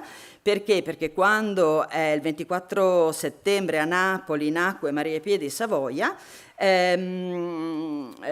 Giacomo Camillo De Carlo fece fare un'ampolla a Murano, la riempì con l'acqua della fontana di Salsa, della fontana degli Arditi, poi venne mescolata con l'acqua del Giordano e questa bambina venne battezzata a Napoli e tra l'altro c'è il filmato, insomma adesso che gli archivi di questo tipo sono più liberi si trovano queste informazioni. Ecco, non credo sia proprio la cosa poetica più importante della letteratura, però sicuramente ce l'abbiamo. Stesso momento, 1823, quindi dell'acquedotto, di quegli interventi degli anni 20 dell'acquedotto, questa fontana, allora vi metto subito la foto e corro via, nel senso che questa è un'immagine fatta durante il giro con Legambiente, io dalla fontana e tutti gli altri dall'altra parte, perché ovviamente questa fontana non è apprezzabile perché è pericoloso sostarci davanti. Questi sono spunti di cui poi cercherò di fare un sunto. Vado via molto veloce con la fontana della Consolata, che è del 1839, quindi va a seguito, e poi vi faccio vedere, abbiamo appena parlato di Meschio. Ci sono delle situazioni a Meschio, no? Adesso parlo anche, come dire, un po' delle situazioni di degrado. Da un lato spazi di una fontana che adesso sono riempiti con un nasone piccolino, dall'altra parte quello è il recupero fatto a Meschio, la piazza molto bella, insomma, ne abbiamo sentito parlare tanto, ma insomma peccato che quella che doveva essere, insomma, il resto di una fontana adesso sia assolutamente muta, ma credo. Un'altra cosa, questa, consentitemi la tenerezza, mia sorella da piccola, seduta a 5 anni nella fontana della scuola Crispi. Adesso non credo che nessun comitato genitori, nessun direttore didattico farebbe costruire una fontana dove i bambini possono, chissà, compiere quali misfatti, e invece questa fontana c'era e ci dà l'idea che per rendere un luogo bello, no? L'idea della villa, la scuola che diventa davvero un luogo della bellezza, anche la fontana ci stava. Parco Papadopoli, è chiaro che la presenza delle acque sono importanti. Io ho messo anche il Castello del Vescovo, che è vero che è privato e quindi questa è un'indagine sulle fontane pubbliche, però non credo che nessuno di noi vittoriese consideri quell'androne un posto privato, nel senso che siamo abituati ad entrarci, ad abbeverarci da una fontanella che c'è lì a sinistra, a guardare la vaschetta dei pesci e a destra c'è anche una lapide che ricorda appunto la presenza delle acque. Il centro. Allora, vedete, comunicazione anni 60 di com'era di quanto bello è il nostro territorio, ovviamente attraverso le fontane del centro. Sulla struttura del centro, sui piani per la città sono stati pubblicati libri che citerò solo per consentire un po' a tutti di capire, ma non in questo momento. Abbiamo trovato insomma quegli stabilimenti meccanici e fonderia di metalli Gallieni, Viganò e Meazza, i costruttori insomma di queste fontane del centro. Qui abbiamo anche una loro pubblicità che si dicono proprio costruttori di fontane. Allora, molte volte si è parlato del discorso della Garden City, Garden Town, ovviamente sono termini che usiamo, ma magari bisogna avere un po' più di attenzione, nel senso che quei progetti, quelle idee delle nuove città inglesi nascevano proprio per far calare la pressione sulle grandi città creando dei quartieri, e che questi quartieri avevano come modello giardini, vialetti, uso dell'acqua. Da noi è un po' il contrario, nel senso che bisogna creare la città, no? Creare il centro, e lo si fa utilizzando questo sistema dei giardini che permettono, come dire, la passeggiata, sentire gli uccellini, le acque, senza i pericoli, no? Di fare una passeggiata fuori. Diversi tipi di fontane, descrivo questa dei tritoni perché questi tritoni, che avevano la caratteristica di rigenerare i propri arti mutilati, no? Nella mitologia, in questo caso hanno gli arti mutilati, ma molto in questo momento la situazione è questa. Questa è una fontanella molto diversa dalle altre, perché la forma questa probabilmente proviene da altri luoghi, da un'altra villa, è stata qui collocata in questo luogo, in questo spazio pubblico. Sappiamo tutti questo completamento che è stato fatto con l'altalena, un plexus in aere, la fusione in bronzo nel 2002, fatta dalla Fonderia De Poli, allora diretta da Ettore Marchesini, del calco in gesso che noi abbiamo al Museo del Cenedese. Quella di destra è simile a quella fatta per la scuola Crispi, no? Dei sassi, un balaustro, l'acqua che scende delicatamente e che fa sì che il muschio cresca e quindi partecipi, a seconda delle stagioni, proprio a trasformare questa. L'unico posto in cui si può bere è questa, no? Alla fine di tutta quell'acqua è tutta un'acqua da guardare e non toccare in qualche modo. No. Allora, la fontanella delle Generali, la nostra casetta dell'acqua, siamo già? Aiuto, lascio. Nostra fontanella del ciclista, no? L'acqua è effettivamente fresca perché viene da tubi di ghisa dell'acquedotto vecchio, e quindi effettivamente, siccome la percezione del buono noi ce l'abbiamo, dell'acqua buona anche dalla temperatura. Fare le vasche in centro vuol dire assolutamente passare intorno a questi. Vado via velocissima. Per lasciare, vi chiedo 5 minuti. Serravalle, citati i Meschet, e i Meschet a Serravalle sono stati usati anche per quelle funzioni che altrove venivano utilizzate dalle fontane, venivano fatte dalle fontane. Questo, vado avanti, Santa Augusta nel 31, questa forse la fontana più bistrattata della città, perché ci parcheggiamo addosso e quindi questo non è piacevole. Qui introduco tutto un discorso sulla necessità di recuperare il paesaggio sonoro. L'abbiamo nominato tante volte, no? Il suono dell'acqua. È difficile in una città recuperare il paesaggio sonoro, però forse un progetto a lungo termine questo può anche essere. Le fontane, che sono a pochi metri, diciamo, dal centro di Serravalle, ma che ci parlano di una civiltà agricola. Ecco quando dico il luogo è importante, no? Lavori fatti dalla comunità montana per ripristinare le fontane, che però ci hanno tolto un po', a parte tutto, ci hanno tolto un po' la verità, la storia di queste fontane, le hanno restaurate come fossero delle cose che devono essere usate. Su questo magari, ecco. I nasoni che dichiarano il loro essere tedeschi e perciò efficienti, ve ne faccio vedere altri con gli stemmi eccetera, poi li troverete, e poi la serie delle fontane mute, le fontane che non servono più, che non è che dobbiamo ripristinare, ma dobbiamo ragionare. La cosa più folle è forse questa fontana, quella che si trova dai Vigili, che non è stata costruita e non è mai stata messa in funzione, quindi veramente una cosa molto molto molto strana. Ovviamente un grande spazio all'acqua nei borghi, ma vado via davvero veloce. Ecco, trovo che quella a destra è quella di Valcalda. Se stare nella fontana di Valcalda vuol dire ammirare la vallata, è un posto che meriterebbe, come dire, una panchina e un luogo di sosta. Questa è la mia preferita. Negrisiola, il Borgo Botteon con le sue infinite acque e le sue fontane, anche Sant'Augusta, l'importanza di questo pozzo, la fontana dei Schiavinei, che è sottoterra, quindi una cosa molto particolare. E poi finisco dicendo uno che già bastano le fontane per giustificare un viaggio a Roma, lo diceva Shelley, e io dico bastano le fontane per giustificare un viaggio a Vittorio. Velocissimo, oltre al fatto che vi ringrazio, ma credo che una bevilacqua sulle fontane ci poteva stare, il nostro simbolo, la nostra Nike, era una fontana.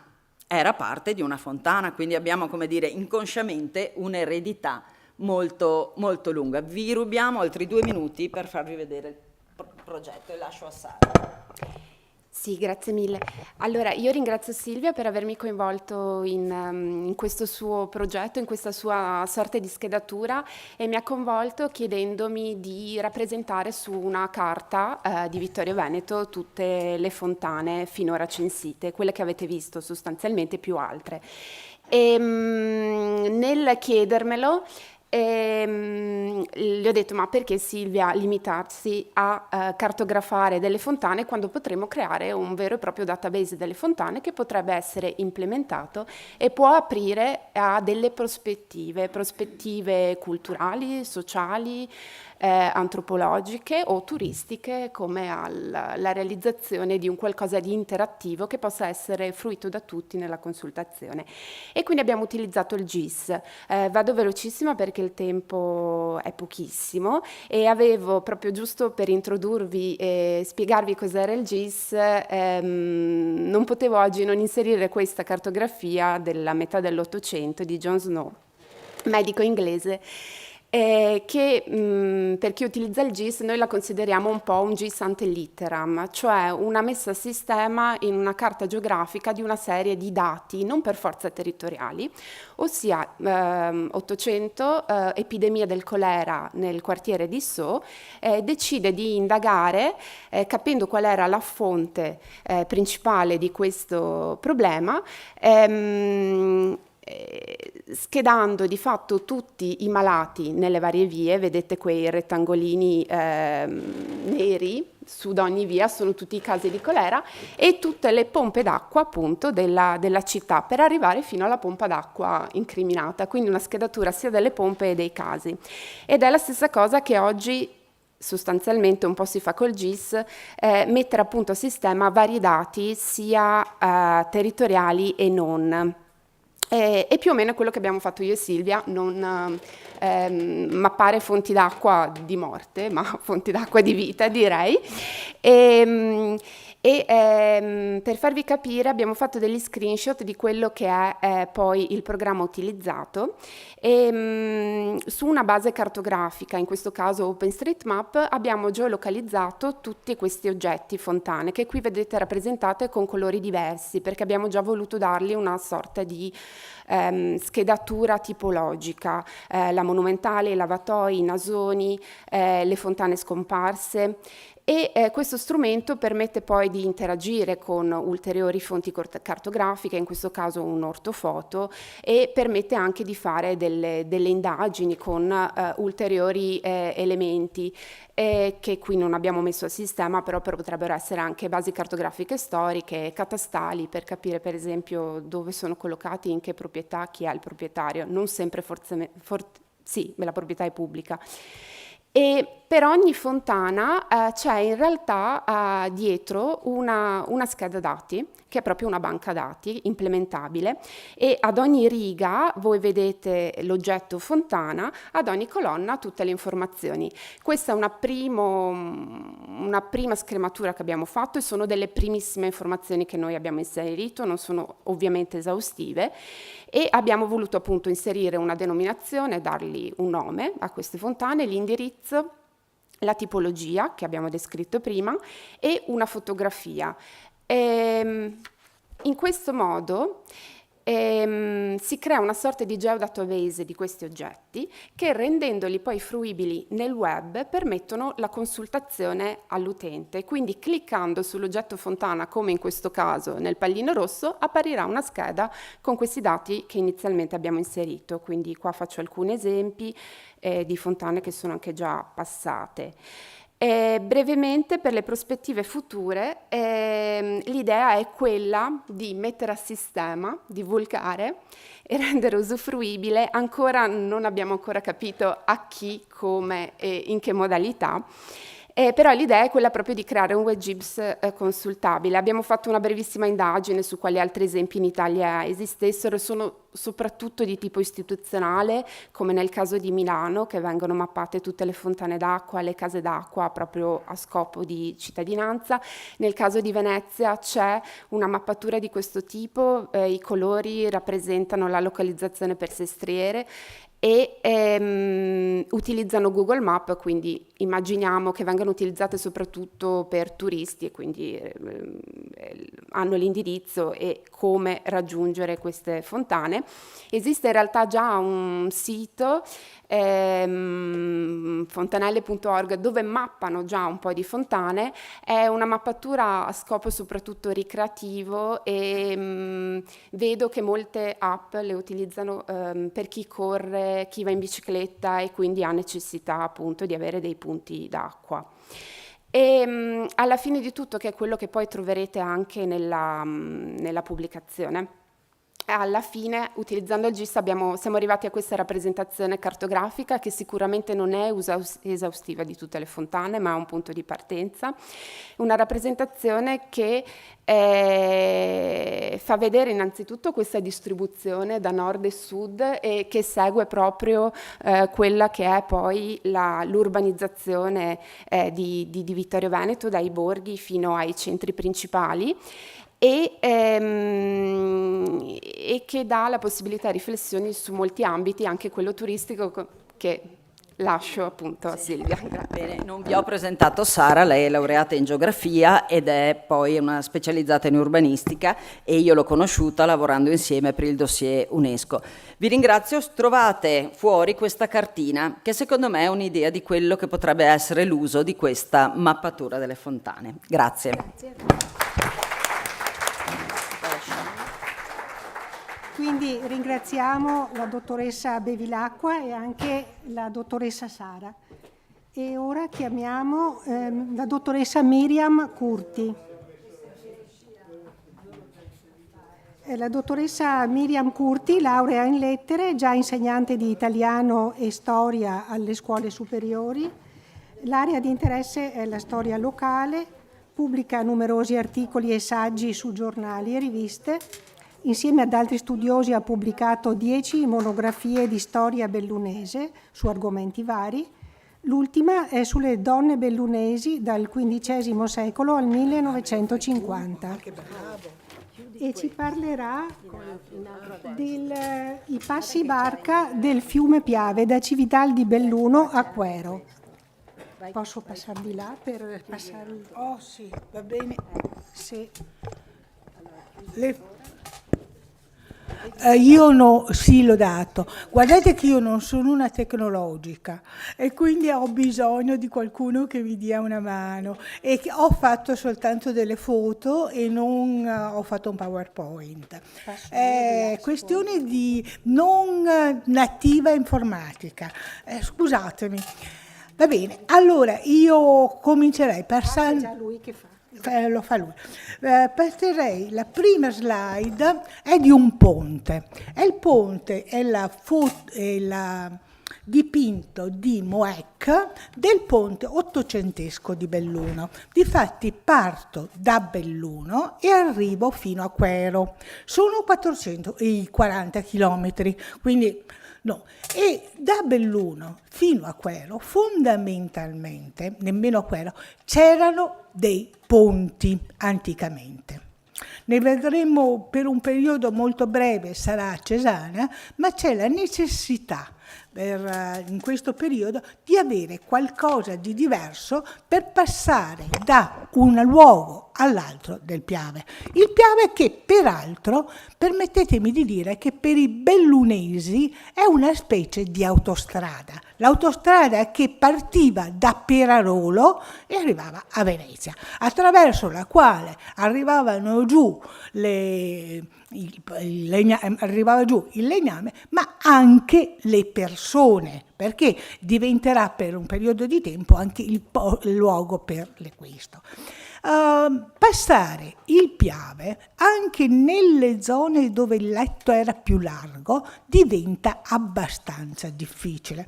Nei registri dei morti delle varie parrocchie lungo il tragitto del Piave troviamo molte morti addirittura nei giorni nostri, nel 1900. Troviamo per esempio uno che era andato in pellegrinaggio, il priore della confraternita del Santissimo Sacramento, che ritornando dal San Fermo di Belluno si ritrova a annegare nel Piave. Lo trovano a Quero e siccome trasportare da Quero a Mel un cadavere era particolarmente difficile, lo seppelliscono a Quero e non a Mel. Ne troviamo nel 78 un'altra persona invece che 1878 che ha avuto una grossa fortuna. Era entrato nel Piave a raccogliere legna. Ci sono le priere improvvise dell'acqua del Piave. Fortunatamente c'erano quelli del traghetto del passo barca di nave che sono riusciti a soccorrerlo e poi hanno chiesto al comune di Mel se per piacere gli dava 4 soldi per aver salvato una persona. Comunque troviamo bambine che sono andate a raccogliere l'acqua, il terreno, il legna l'acqua del Piave e che sono state travolte dalle acque. Quindi non era possibile attraversare senza pericolo il Piave. Per cui noi troviamo che da Belluno fino a Quero abbiamo questa serie di passi barca. Come è fatto un passo barca e quali caratteristiche può avere? Io ne ho trovati di 3 tipi. I passi barca per persone, che assomigliano fondamentalmente a una barca normale, i passi barca per i somari, gli asini o cose del genere, quindi portano animali che hanno un basto e che portano dei materiali, passi barca per carri, quindi con strutture più ampie o meno ampie e che permettono il passaggio da una parte all'altra. Vi aggiungerei anche un'altra cosa, che si ritrovano non sempre da tutte le parti, in tutti i passi barca, ma sono abbastanza frequenti, direi che quasi in tutti troviamo queste 3 tipologie diverse. E un'altra cosa che vorrei mettervi in risalto è che il Piave divide territori completamente diversi. Se verso nord, ecco adesso qua siamo a San Felice, la chiesa di San Felice è il primo passo barca che noi troviamo. Ho adoperato la carta del Fonsac, che è una carta che è stata fatta nel 1798-1805. In cui vengono riportate anche proprio le barchette, per cui è possibile vedere. Qua noi abbiamo la chiesa di San Felice e direi che è un passo barca abbastanza recente, nel senso che è la prima volta che viene documentato nel 1468, quando un notaio bellunese, Bartolomeo Cadassico, manda una lettera al Consiglio di Belluno dicendo: se mi lasciate mettere su un passo barca vicino al mio mulino, voi avrete dei grossi vantaggi, perché la gente che viene di solito dalla zona della parte del Lagordino arriva, trova immediatamente il passo barca, non si sposta verso Scalon o verso altri passaggi, ma va verso San Boldo e voi avrete molti soldi alla muda di San Boldo. Il Belluno, nicchiando un pochino, con una maggioranza non molto alta, dà l'assenso e per 80 anni gestisce la famiglia Cavassico. Tra l'altro il figlio sarà anche lui notaio, uno addirittura è poeta, eccetera, quindi una famiglia anche abbastanza non diciamo benestante, culturalmente evoluta. Poi il comune di Belluno vuole più soldi. E allora a questo punto i Cavassico dicono no, noi non ce la facciamo, anche perché gli avevano chiesto dei soldi in più, in quanto durante una piena le barche si erano sprofondate. Quindi dice, noi dobbiamo pagare e mantenere le barche e in qualche volta ci sono le piene. Dobbiamo, oltre a dare l'olio per l'altare di San Sebastiano, dare anche dei soldi, noi non ce la facciamo più. E quindi passano ad altri. Vi direi che quindi arriviamo alla metà del 500. Nel 600 il passo da barca di San Felice, che si ritrovava, avete visto una chiesa, in una località abbastanza importante, in quanto diventa la pieve di San Felice, che poi diventerà la pieve di Richiana, assumerà un notevole rilievo anche perché i Brandolini comprano delle miniere ad Agordo e quindi con le miniere di Agordo portano giù il vetriolo e poi fanno arrivare ad Agordo per i minatori, fanno arrivare a San Felice per l'osteria che c'è, il vino, quindi c'è un lavoro, un traffico di andata verso nord e un traffico di ritorno verso nord. Questo passo barca fino a quando resiste? 1930. Quindi 100 anni fa noi avevamo ancora il passo barca. Un passo barca che peraltro funziona abbastanza poco. Nel 1912 al comune di Trichiana arriva una lettera in cui si dice la barca di San Felice non funziona e quelli di Trichiana rispondono la barca di San Felice vuole 1 lira al giorno, 365 lire. Quelli che hanno prontolato non usano quasi mai il passo barca, se vogliono prendere il treno vadano a Belluno o se no vanno a farsi il giro da qualche altra parte. L'anno dopo ovviamente lo rimettono e si mettono d'accordo con Sedico perché questo passo barca funzioni. Comunque, ed era una delle cose che dovevo dire, magari le volevo dirle in fondo, ma le dico subito.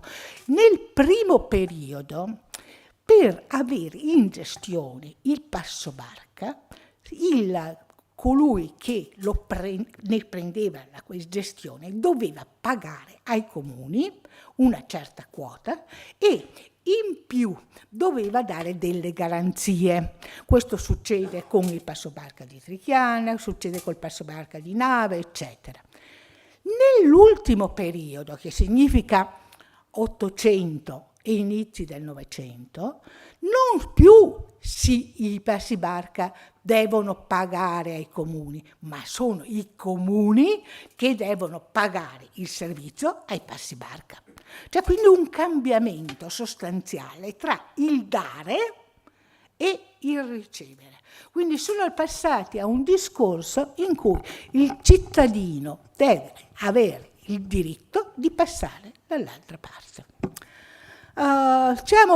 Immediatamente dopo troviamo un altro passo barca che non si sa bene dove sia stato localizzato. Nel Fonzac non viene messo e viene generalmente messo come passo barca di Mel. Che cosa succede? Dunque, Trichiana si ritrova nel territorio di Belluno, è una pieve di Belluno. Mel è un contado autonomo, con un suo statuto, con una sua dedizione a Venezia particolare. E cosa aveva pensato di fare quello di Mel? Allora, avevano il passo barca di Nave. Passo barca di Nave che peraltro, direi, dal toponimo, è forse il più vecchio passo barca esistente. Il termine latino navis navis ci indica che era ancora in epoca romana. Qualcuno dice, ma veniva dalla Claudia Augusta Altinate. Sì, se c'era, perlomeno c'era una diramazione. Io non sono molto convinta che il ramo principale della Claudia Augusta passasse per Praderadico. Comunque, sicuramente da Praderadico passava una strada importante. E quindi là, ancora in epoca romana, c'era questo passo barca. E difatti diremo che le nostre notizie sui passi barca sono attorno dopo il 1000. Sappiamo dell'uso del Piave da parte degli zattieri per la costituzione di un'associazione di dendrofori ancora nel secondo secolo, però le notizie sul Passibarca e cose del genere sono dopo il 1000. Bene, questo Passibarca, che vi dicevo, oscillante tra la località di Farra, la località di Pagonia e Sottomel, era ancora prima che i Cavassico credessero, quindi ancora quattrocentesco e forse trecentesco, e faceva a un certo punto, dopo che i Cavassico hanno abbandonato il Passo Barca, farà concorrenza alla barca di San Felice e lo sposteranno al confine, anzi perché c'era uno che aveva gestito un certo Lusa, che aveva gestito in contemporanea il Passo Barca di San Felice e il Passo Barca dall'altra parte, faceva la concorrenza, per cui ce n'era uno solo e nessuno ha brontolato. A un certo punto però hanno cambiato i Passi Barca e si ritrova che quelli fanno pagare di meno quelli di Mel rispetto a quelli di San Felice. E allora a questo punto un certo Como, che è il barcaiolo del Passo Barca di San Felice, decide di rivolgersi al Consiglio di Belluno. Il Consiglio di Belluno manda a appurare la situazione e decide che le barche erano troppo vicine al confine e che facevano effettivamente concorrenza, prendono e bruciano le barche di Mel.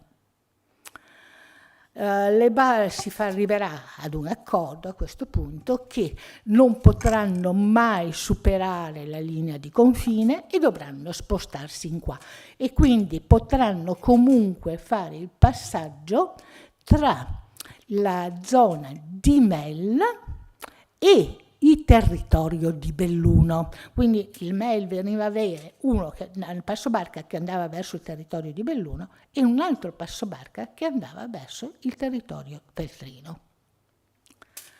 Fino a quanto dura questo Passo Barca? Ma guardate, io ho visto che c'era una lettera mandata proprio a Mel in cui si diceva che durante l'età napoleonica e l'età austriaca i Passi Barca avevano perduto il loro traffico per motivazioni legate a battaglie, legate all'occupazione, eccetera, e chiedevano una rifusione dei danni. Non viene elencato assolutamente questo Passo Barca di Mel. Il Fonzac non lo mette. Quindi vuol dire che dura fino quando esiste la Repubblica di Venezia. L'altro Passo Barca è il Passo Barca di Nave. Nave, che vi dicevo prima, era una delle antiche. Dove arriva? Arriva nel territorio feltrino, quindi Santa Giustina. I feltrini, peraltro, non è che facciano grandi lavori perché arrivi bene la barca dalle loro parti, anzi quelli di Mel brontolano per le difficoltà di sbarcare dall'altra parte. Cos'ha questo Passo Barca? Beh, intanto, prima cosa, è un porto. È un porto dove si portano, cosa si portano? Beh, per esempio vi posso dire che si porteranno le pietre per la costruzione dell'attuale chiesa di Mel, fatto il contratto. Dal porto di Mel partono i signori Zorzi e i signori Gritti e vengono ricevuti dal porto di Mel e partono di là dal porto di Mel. Si mandano dal porto di Mel i doni ai Gritti e agli Zorzi.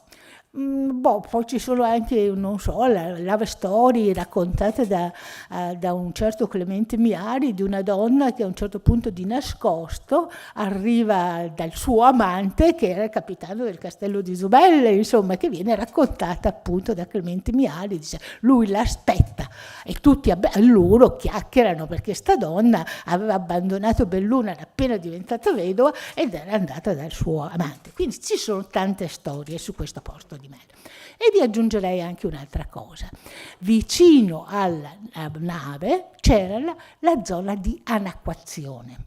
Voleva dire che arrivavano là tutte le piante che poi con il loro relativo stemma venivano messe in acqua e mandate verso Venezia. L'anacquazione si avrà sia qua, sia si ritrova per esempio vicino a Bardiessa dove c'è la rimonta, si ritrova a Quero o da altre parti. Altro passo barca, Cesana. Cesana è un passo barca, direi, che è documentato ancora poco dopo il 1000. E aggiungo, c'è però una cosa strana nei riguardi di Cesana. Nel 1200 e dunque un attimo solo, 1225, il Cambruzzi, che è lo storico di Feltre, dice che c'era un ponte. Non vi so dire come fosse questo ponte, non ci sono descrizioni c'è sicuramente in mezzo un isolotto, quindi probabilmente dalla motta dove si trovava il castello di Cesana fino al ponte, e poi da là probabilmente una passerella. E si parla di un ponte a passerella fino alla visita del Sanudo. Il Sanudo viene a visitare il territorio bellunese e siamo con il Sanudo al 1548. Un attimo solo, sì, un momento. 1483 fino al 1483, quindi c'è un periodo di 200 e rotti anni in cui c'era il ponte, poi questo ponte non si sa come, non si sa in che modo, sparisce e là abbiamo delle solite beghe tra Cesana, che quando i tre fratelli di Cesana, De Mozzi, Vergerio e Colle comprano il tutto, avevano anche la parte di là, per cui avevano la possibilità di tenere anche dall'altra parte, di far pagare la muda, eccetera. Poi questa parte gli viene tolta e quindi ci sono la serie di contrasti con la comunità feltrina per la muda, per il passo barca, per queste cose. Allora, troviamo periodi in cui i Cesana riescono di nuovo ad avere questo passo barca e periodi in cui i Cesana non riescono più ad averlo, e con ovviamente liti di vario genere. Sappiamo addirittura che a un certo punto gli hanno dato il passaggio gratuito, solo alla famiglia. Quindi voi volete passare dall'altra parte con le vostre cose, noi non vi facciamo pagare niente. Comunque il rapporto tra Feltre e Cesana non è un rapporto paritario, in quanto ovviamente Feltre è una città molto più significativa della contea di Cesana, la quale faceva fatica a sopravvivere. Non mi dilungo in altre cose perché non è il tempo. L'ultimo passo barca che è importante e che è significativo è quello di Quero. È un passo barca, volevo dire un'altra cosa, su Cesana è difficile trovare materiale. Perché? Perché la parte riguardante la contea di Cesana è stata bruciata nel 1917, perché c'era l'invasione e dovevano scaldarsi i soldati. La parte religiosa hanno demolito una chiesa dove c'era vicino alla chiesa, che era vicino alla parrocchiale, c'erano delle stanze dove si teneva l'archivio e si tenevano altre cose, non sapendo dove mettere il tutto, hanno pensato di mantenere le copertine in cuoio e di bruciare tutto il resto. Per cui effettivamente scrivere su lentiai è veramente difficile. Adesso andiamo in un altro posto sul quale è tremendamente difficile scrivere. Quero e la zona attorno a Quero. Perché la zona attorno a Quero è tanto difficile? Perché durante la guerra 15-18 era la zona del fronte. L'archivio parrocchiale, l'archivio comunale del comune che attualmente si chiama Setteville, che è Quero, Bas e Alano, perché è formato da poco, non ha assolutamente nulla. Si trova qualcosa nell'archivio di Treviso. Perché nell'archivio di Treviso? Perché quella zona non apparteneva né a Feltre, ma apparteneva a Treviso. Non solo non apparteneva alla diocesi di Fermo, ma apparteneva alla diocesi di Padova. Quindi un pochino separato dal tutto. Cosa c'era di particolare in quella zona? Vabbè, era molto stretta, era un posto dove c'era addirittura la catena perché dovevano pagare il dazio e era una zona pericolosissima. Ci sono elenchi lunghissimi di morti che sono stati sbalzati dalle zattere nella zona di Quero e quindi a Quero passare a Quero diventava sempre un po' un terno al lotto, soprattutto per i passeggeri. C'erano, direi, 3, chiamiamole così, passi barca differenti. Un passo barca che vediamo arrivava da per gli animali da Soma, un passo barca a Fener per i carri e poi a Vas uno per i carri e anche, ma che fossero piccoli, che andava verso Caorera, che era la parte vicina alla montagna di Lentiai. Quindi c'erano queste 3 possibilità, quindi non c'era un unico passo barca, ma ce n'erano addirittura 3 con caratteristiche differenti. Ultime cose da mettere in risalto. Direi che per i contrasti che sono frequentissimi tra vicini, lotte che si ritrovano da una parte e dall'altra e che questi passo barca perderanno nel 1930 nel caso di Ricchiana, ma perderà anche tutta la parte dell'importanza della Piave scadrà soprattutto dopo il 1886. Perché nel 1886 arriverà la ferrovia Treviso-Belluno e quindi molto legname andrà in ferrovia. Poi nell'86 ci sarà anche la costruzione del ponte di Cesana, che permetterà quindi una comunicazione più diretta dalla sinistra Piave alla destra Piave. Esistono i ponti di Quero, esiste il ponte di San Felice, non c'è nessun ponte tra Mel e la destra Piave. Quindi non c'è il passo barca, però bisogna fare regolarmente il giro. Basta, penso di aver detto quasi tutto. Grazie.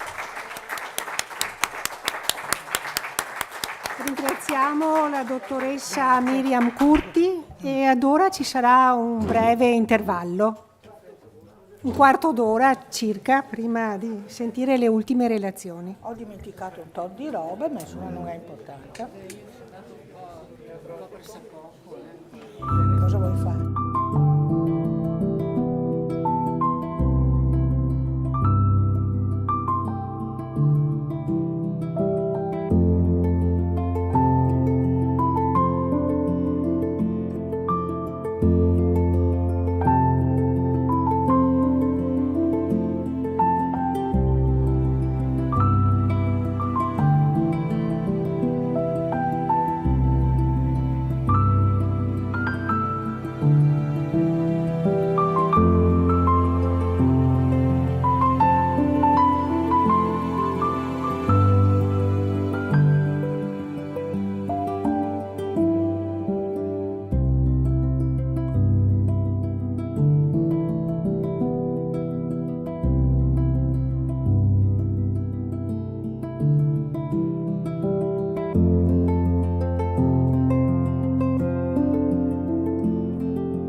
Buonasera, allora adesso riprendiamo con il dottor Spada che ci parlerà della fluidazione libera e legata, parliamo di zattere, dei legnami lungo il Piave da Perarolo a Venezia. Prima di passargli la parola vorrei ricordare chi è il dottor Guido Spada. Si è laureato presso l'Università di Padova in Scienze Forestali. Nel 1977 entra a far parte come ufficiale nel Corpo Forestale dello Stato e viene destinato come prima sede presso l'Ufficio Azienda di Stato Foreste Demaniali di Vittorio Veneto, con l'incarico di vice amministratore della Foresta del Cansiglio e di Somadida. Nel 91 avrà l'incarico di comandante provinciale per le province di Treviso e Venezia, incarico ricoperto fino al 2011. Per la Collana Verde, edito dal Comando Generale di Roma, ha pubblicato alcuni lavori riguardanti la Foresta del Cansiglio e di Somadida ed articoli riguardanti le attività del Corpo Forestale dello Stato. Dal 2014 è socio del Circolo Vittoriese di Ricerche Storiche. A lei la parola. Buonasera a tutti. Innanzitutto, microfono. Voglio fare una piccola precisazione perché qualcuno ha detto perché hai scritto legnami e non legname. Legnami l'ho scritto per due motivi. Primo perché in tutte le norme da Napoleone in poi si parla sempre di trasporto legnami, quindi da un punto di vista normativo, e secondo motivo perché legnami si intende vari assortimenti che le zattere trasportavano, non solo tronchi, bordonali, squadrati, tavole, quindi legnami per me si intende tutto quello che riguarda il legno. Ecco perché ho usato il termine legnami, anche perché quando io adesso leggerò alcuni articoli capirete il perché. Allora, inizio velocemente a mostrare alcune, ecco. Partiamo, adesso facciamo una prima parte.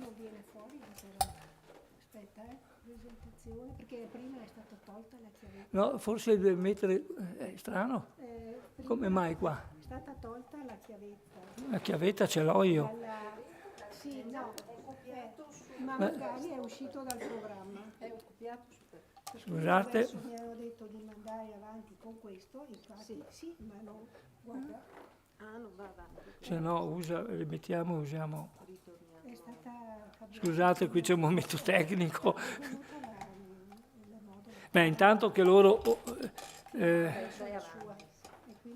se no la rimettiamo, vediamo. Perché erano due, questa o un'altra versione. Massimo non so quale... Comunque, in attesa che loro... partiamo da questo presupposto. Il Piave da Perarolo a Venezia era l'antica autostrada di una volta per quanto riguarda il trasporto di tanti tipi di merce.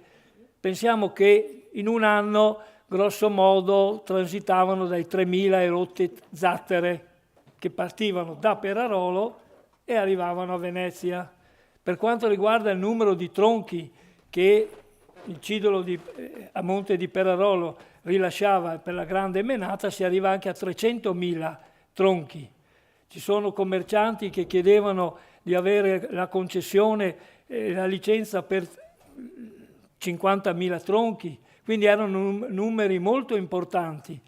Adesso se riusciamo, iniziamo appunto inizialmente da dove provenivano i tronchi?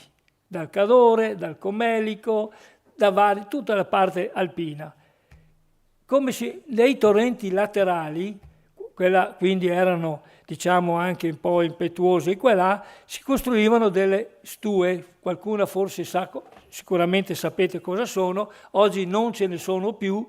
Ho trovato questa bella foto che riguarda l'Alto Comelico, per cui si vede esattamente Padola, quella di Padola, l'Alto Comelico di Padola, che era la più importante. Le stue in genere, se noi leggiamo i documenti, venivano richieste anche da privati di poter costruire delle stue, quindi dovevano avere anche una concessione governativa a quell'epoca del Consiglio del Cadore, e poi successivamente da altri, per cui questa serviva per raccogliere tutto il legname che dalle valli laterali del Boite, del Piave, del Cordevole che confluivano sulle aste principali. Quindi queste servivano per inacquare i tronchi, far sì che si formasse quasi un'alluvione, diciamo, per far sì che questi tronchi venissero trasportati dalla violenza dell'acqua verso Cidolo di Perarolo, che era a monte di Perarolo, in località Sacco. Quindi dobbiamo adesso entrare in merito alla fluitazione libera.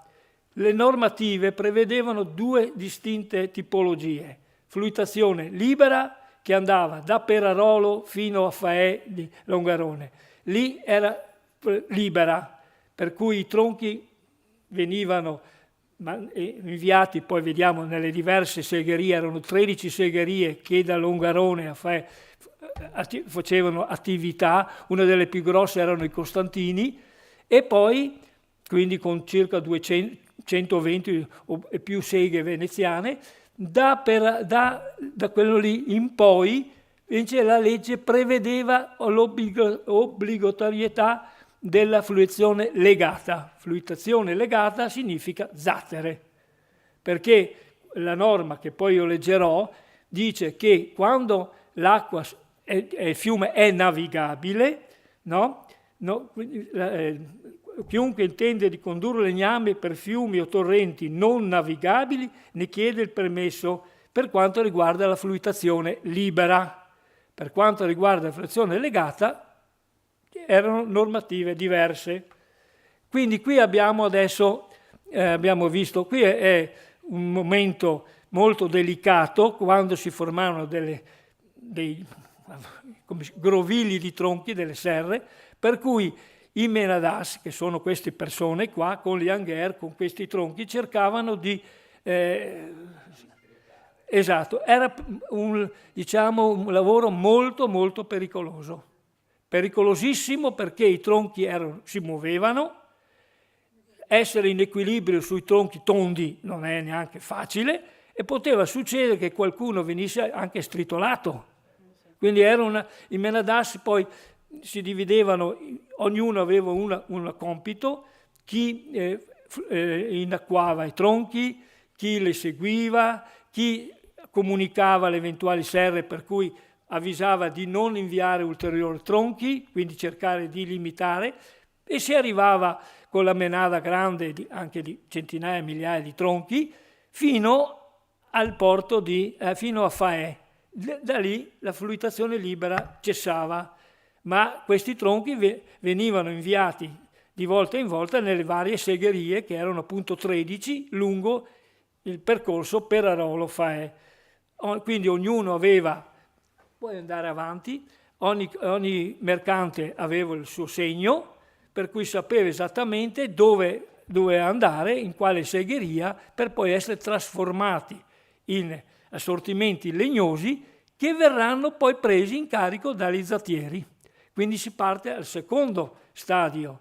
Primo stadio, fluitazione libera, boscaioli che tagliavano, le stue, eccetera, per arrivare poi alle zattere, le zattere, per cui si iniziava il percorso. E lì diciamo che io l'ho scritto però vorrei concentrarmi sulla seconda parte. La prima parte sappiamo delle fraglie, associazioni di tipo, diciamo, anche di mutuo soccorso, diciamo delle associazioni particolari. Non entro in questo periodo, questo perché è una cosa a parte. Io voglio concentrarmi in particolar modo su quello che era la normativa come si doveva comportare il mercante se voleva avere la licenza di fluitazione, perché era tutto regolamentato.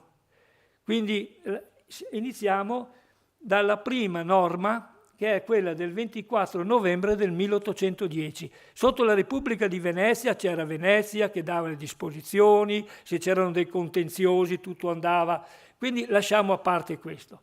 La prima legge che regolamenta in maniera veramente cogente sia la fluitazione libera che la fluitazione legata è quella del 24 novembre del 1810, a firma di Eugenio, del viceré. I titoli sono veramente, questa norma poi verrà applicata anche, verrà citata, come si fa di solito, anche nelle leggi del Regno d'Italia.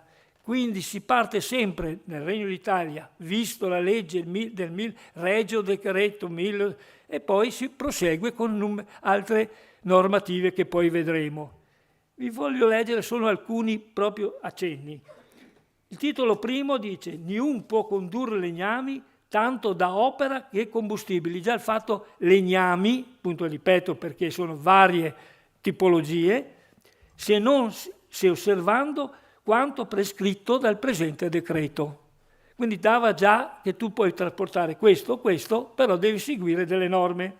Niun può andare in cataste o in altro modo sulle sponde dei fiumi. Cioè non è che uno poteva mettere l'inacquazione dove voleva e caricare dove voleva. Torrenti e i legnami per fare la condotta, no, se non nei luoghi che verranno indicati dalla prefettura.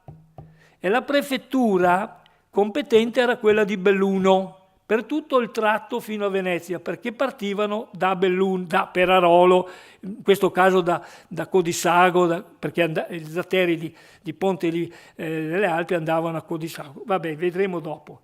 Niun può condurre legnami sciolti sui fiumi e torrenti navigabili. Ecco perché da Fae in poi si doveva andare con zattere. Non si poteva più fare la fruizione libera in quanto ormai la forza delle acque del torrente diminuiva.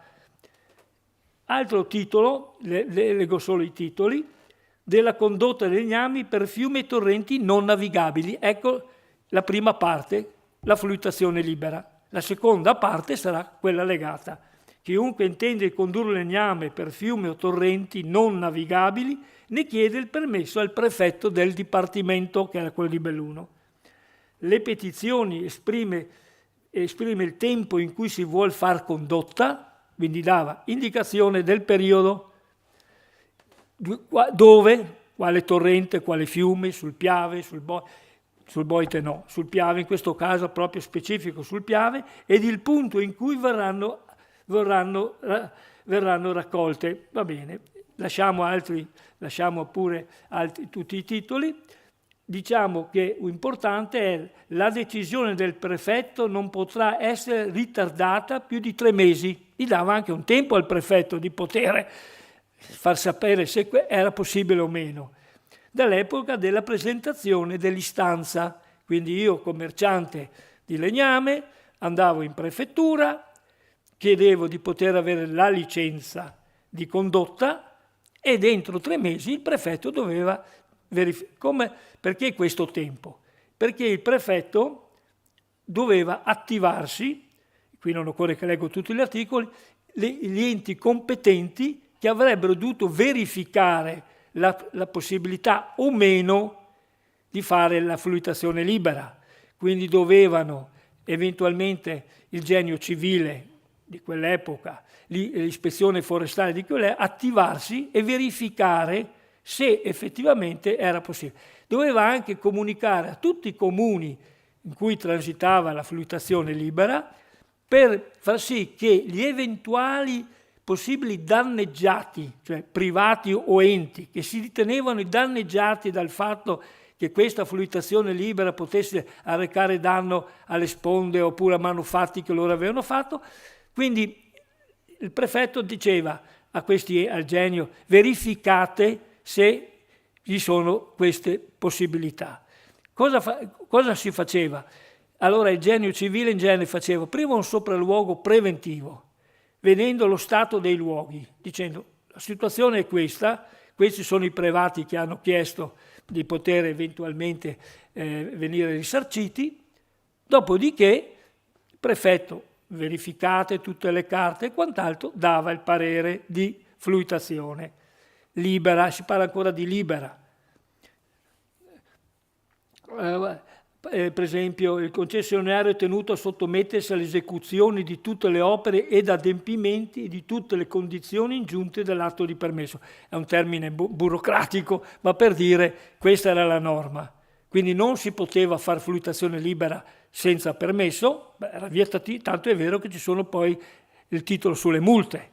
Terzo titolo, i famosi risarcimento danni, per cui anche questo, l'articolo 13, 14, 15, prevede come potesse essere, diciamo, risarcito il privato, se eventualmente, anche il privato doveva però comunicarlo entro 15 giorni, doveva immediatamente comunicare all'ente, alla prefettura, cioè il genio e quant'altro, qualora non venga nel termine sopra prefissato presentata alcuna modificazione o pretesa, quindi 15 giorni, il prefetto dichiara sciolto da ogni obbligazione della prestata sicurezza il concessionario. Quindi dopo 15 giorni nessuno aveva fatto un reclamo, o si era verificato che tutto era andato secondo norma, il concessionario veniva eventualmente chiusa la pratica veniva chiusa.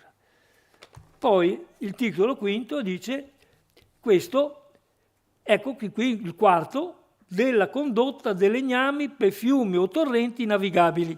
Adesso andiamo avanti con questo, intanto dopo così facciamo una piccola... Ecco qui vi faccio vedere Perarolo, io non ho trovato foto del Cidolo, comunque questa è una bellissima visione di Perarolo, e vedete le zattere, già ci sono le zattere perché lì già iniziavano la fluitazione libera, là ci sono dei depositi, probabilmente sarà stata una segheria con già i loro depositi di legname, e questo è il mio amico Cagnato, che era dell'Archivio di Stato di Venezia, ho collaborato con lui per la stesura di questo volume. Poi si passava al titolo le multe.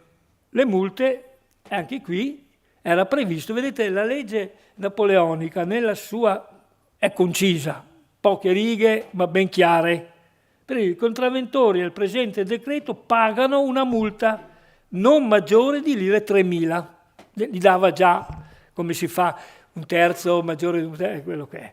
Nel minore a lire 500. Già era quello, diceva, o il massimo o il minimo, tu paghi un terzo del minimo, o un terzo del massimo. Quindi vedete che questa legge napoleonica poi è quella che praticamente ha seguito poi nei decenni successivi. La multa è determinata dal prefetto, per cui il prefetto, i 2/3 di essi si versano nella cassa del tesoro e un terzo si accorda al delatore, perché il delatore, cioè quello che diceva guarda che questo non ha adempiuto o ha fatto dei danni, un terzo andava a lui.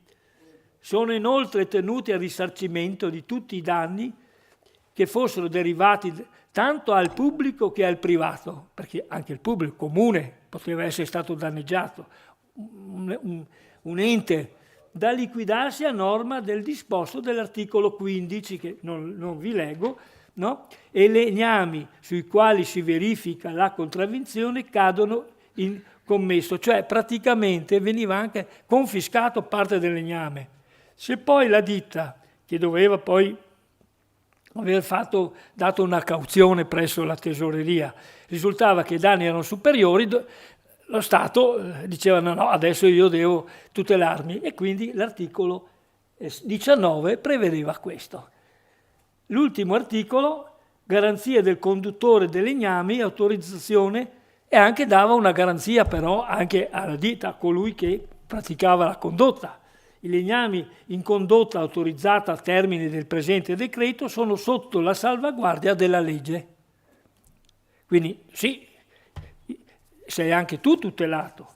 I conducenti imprimono sopra ciascun tronco una marca che avevamo visto prima. Tanto vai avanti. Sì, andiamo avanti. Questo abbiamo già visto, andare avanti. Ecco, questa, tu puoi andare intanto avanti che io parlo. Questa è una zattera, coppola, si diceva in termine, diciamo, locale. In genere sono quattro remi. Questa potrebbero essere anche 2 allegati. Comunque avete sopra il materiale che non era solo legname. In ogni tratto veniva caricato i chiodi dello Soldano, le pietre, tutto quello che era, no? Tutto quello che era, che poi arrivava a Venezia per gli usi che poi la città di Venezia ne faceva uso. chiunque si appropriasse i legnami segnati con marca è un furto, perché avendo visto che i legnami erano segnati, ogni mercante sapeva in quale segheria andava e quanti dovevano essere. Vai avanti. Qui abbiamo una bella famiglia degli zatteri, no? Con i loro strumenti, vedete che hanno anche l'angher, quei lunghi tronchi per eventualmente. Andiamo avanti, questi saluti da Nervesa, perché, ecco, le fragli erano 5, no? Quella di Codisago, Ponte nelle Alpi, Borgo Piave, poi c'era quello di Borgo Piave e quella di Nervesa, no? E poi quella di Ponte di Piave, quindi erano 5. 5 perché? Perché ognuno conosceva il suo tratto di fiume e anche perché poteva poi, una volta passata la consegna, tornarsene a casa a piedi, perché quelli di Borgo Piave che arrivavano a Quero, per esempio, e poi fino a Vidor, a piedi ritornavano verso casa, passando per il San Boldo, il Praderadego, scendevano in Val Belluna e arrivavano, certo non in una giornata, ma intanto altri ligadori avevano fatto altre zattere, e dico, la parte che riguarda i ligadori, Codisago, lo vedrete, l'ho scritta, però non la faccio questa sera. Quindi quelli di Nervesa, quindi ognuno aveva un suo tratto, però nella parte finale vi leggerò alcune, le norme erano più specifiche, più regolamentate. Prima parte si poteva poi da Zenzon per arrivare alla Gronda Lagunare, cioè per arrivare in laguna, c'erano molte più restrizioni e molte più, il disciplinare era molto più ferreo. I conducenti e andiamo avanti. Adesso arriviamo al Regno d'Italia. Nel Regno d'Italia, già nel 1865, con una legge del 20 marzo, che il Veneto non era ancora, però già il Regno d'Italia era formato, ha voluto uniformare quello che erano i lavori pubblici. Questa legge è sui lavori pubblici, però in alcuni articoli già mette in evidenza l'aspetto della fluitazione, perché veniva considerato già nel 1865 la norma. Quella che interessa maggiormente a noi, e quella più importante, è quella del 24 luglio 1879, decreto 5079 serie 2. In questa legge, questo decreto, dava prima, lo leggerete poi quando leggerete gli atti, però allegava il disciplinare, cioè allegava quello che era tutto quello che riguardava il disciplinare. Il disciplinare prevedeva all'articolo 1, se voi leggete, fate il diritto comparato, se voi leggete la legge napoleonica con i suoi articoli e questa legge, vedrete che alcuni articoli praticamente sono stati copiati pari pari. Nessuno può condurre legnami sciolti per fiumi o torrenti navigabili, quindi già si rifà alla precedente. Dal punto in cui i fiumi o i torrenti cominciano a essere navigabili, i legnami dovranno essere uniti, legati e disposti in zattere. Già vedete, questo praticamente ha preso quasi pari pari. Un altro articolo, nelle forme, dimensioni e condotto delle zatte si osservano i regolamenti stabiliti per la navigazione sui fiumi. Quindi questo è composto da 20 articoli, non le leggo tutti. Ma adesso entriamo appunto con questa normativa, qual era l'iter amministrativo. Facciamo che io sono una ditta e voglio fare una condotta. Se la faccio libera seguirò una via, se la faccio legata seguirò un'altra. Ipotizziamo quella libera. Faccio domanda, carta bollata da 0,50 centesimi, per essere chiari, non così. Fare domanda al prefetto. Il prefetto la prende, la protocolla, la invia all'ufficio competente. Sì, all'ufficio competente. Tu vai avanti intanto così, se vai avanti che dopo vediamo le ultime. Questi sono sempre bei disegni, quant'altro. Arriva quando ci sono i documenti, più avanti vedi. No, questi sono le fatte. Allora, il prefetto attivava, come vi ho detto, il genio civile e l'ispezione forestale. Il genio civile faceva i sopralluoghi, verificava che fosse possibile fare la fluttuazione libera. L'ispezione forestale verificava altrettanto, però mandava gli avvisi ad opponendum ai comuni che dovevano poi mettere l'albo pretorio per vedere se qualcuno faceva opposizione. Ipotizziamo che tutto andava bene, il prefetto prendeva atto e... Vai avanti, no? Andiamo ecco qua, ecco, è sempre che ho poco tempo. Comunque questo volevo farvi vedere quando abbiamo fatto quella rievocazione di cui io ho anche partecipato, ho dato dei cavalli per l'attiragli quando si era nella parte bassa del piano. Puoi andare avanti, andiamo avanti. Queste sono sempre fotografie, qui siamo arrivati a Venezia, questa è una vecchia fotografia, vedete che non ci sono vaporetti, quindi è, diciamo, ecco, si fermi qua. Allora la ditta, vedete questa ditta, Moreolo, Valentino, domanda che sia a costo della licenza per trasporto proprio, legnami, marcato, vedete il marcato, eccetera, vedete quello che è. Allora questa ditta fa questo lavoro. Una volta deve dare la cauzione che viene allegata, poi va andata alla tesoreria, chiamiamola provinciale dell'epoca, il prefetto vale tutto e li dà. Se andiamo avanti, questo è il prefetto, ecco, ai sensi, dice, della legge del 1865, poi in altri documenti è prevista anche 810, cioè questo ha messo solo questa, opere pubbliche, eccetera, eccetera, data 1912, autorizza la ditta Ponti a fluitare nell'anno legname hanno dato, questo per le zattere. Quindi vedete, erano due.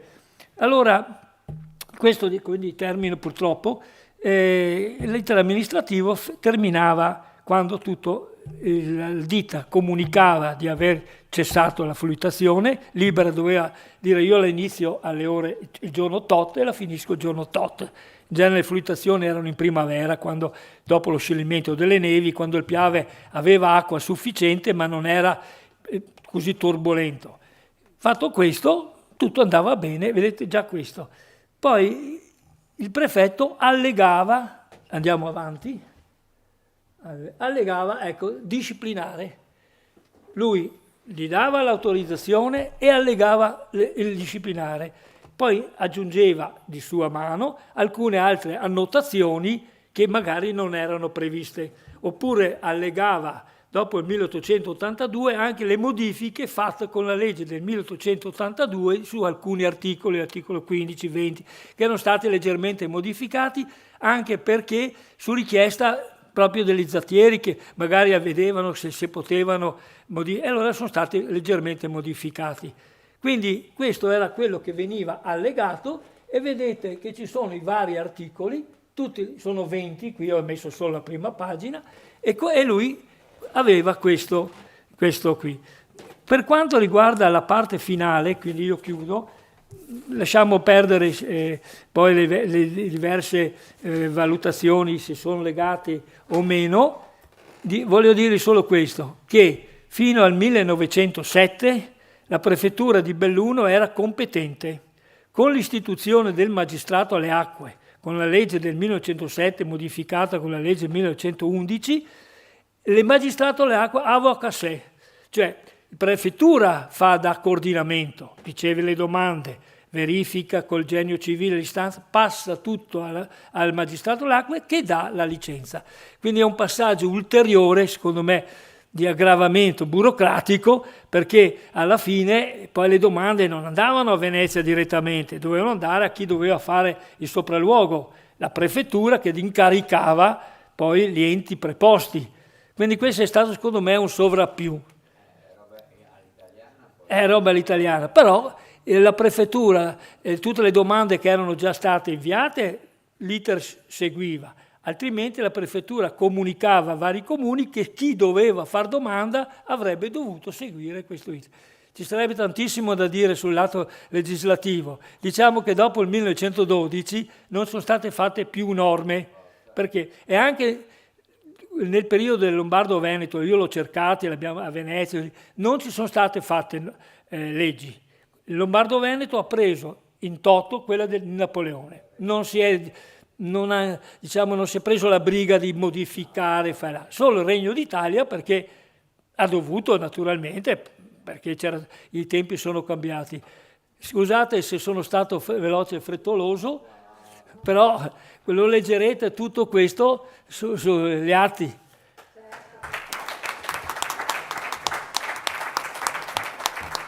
Mi spiace. Mi tagliate, siccome è un po' la mia materia anche di 40 anni di lavoro, ecco. Vabbè, dopo io ce l'ho la chiavetta, quindi dopo basterebbe toglierla adesso. Chiudere? Non so tanto come... Sì. Faranno i ragazzi adesso che arrivano.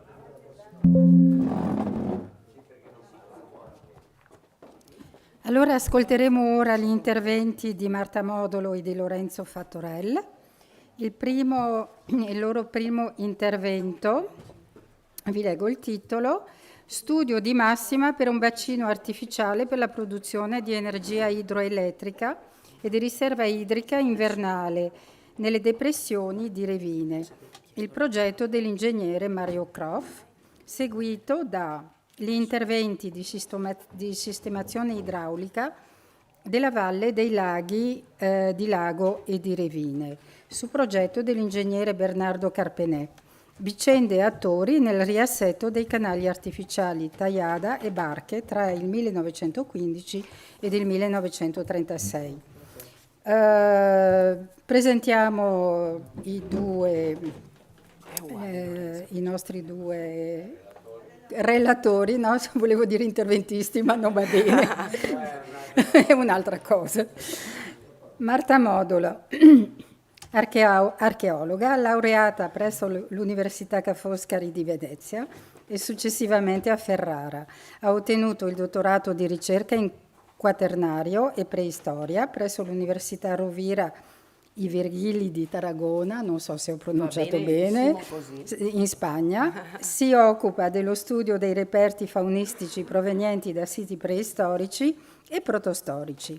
È stata coautrice del progetto Relacus e coordinatrice dello stesso dal 19 al 23, 2019-2023, e direttrice di scavo del sito Palafiticolo ai laghi di San Giorgio e Santa Maria, Revine Lago e Tarzo. Lorenzo Fattorell si laurea in disegno industriale e successivamente in architettura presso lo UAV di Venezia. Congiuntamente e successivamente alla formazione accademica si dedica alla progettazione, collaborando con studi di formazione accademica, con studi di architettura ed università in Italia e all'estero. Negli ultimi anni ha ideato e promosso iniziative e progetti di ricerca interdisciplinare incentrati sulla valorizzazione e la divulgazione del patrimonio culturale materiale ed immateriale. A loro la parola. Grazie. Possiamo usare anche questo? Sì, ma se vuoi questo. Va bene, perfetto, grazie. Faremo l'intervento un po' a testa, quindi è per semplicità. Buonasera a tutti.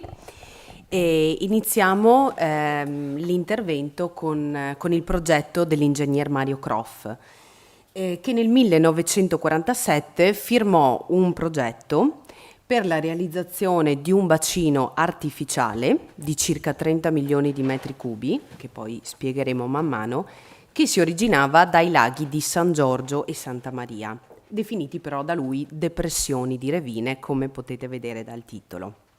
E l'obiettivo era quello di produrre energia idroelettrica e fare di questo bacino una riserva idrica invernale.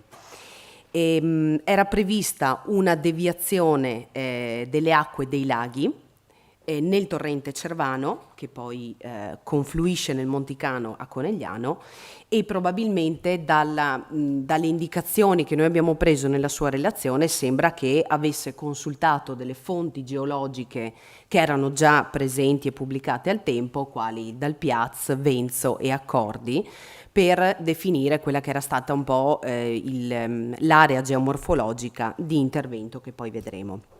Vi do alcune note biografiche per chi non conoscesse questa figura. L'ingegner Mario Croff nacque ad Auronzo di Cadore nel 1921 e morì a Venezia nel 2013.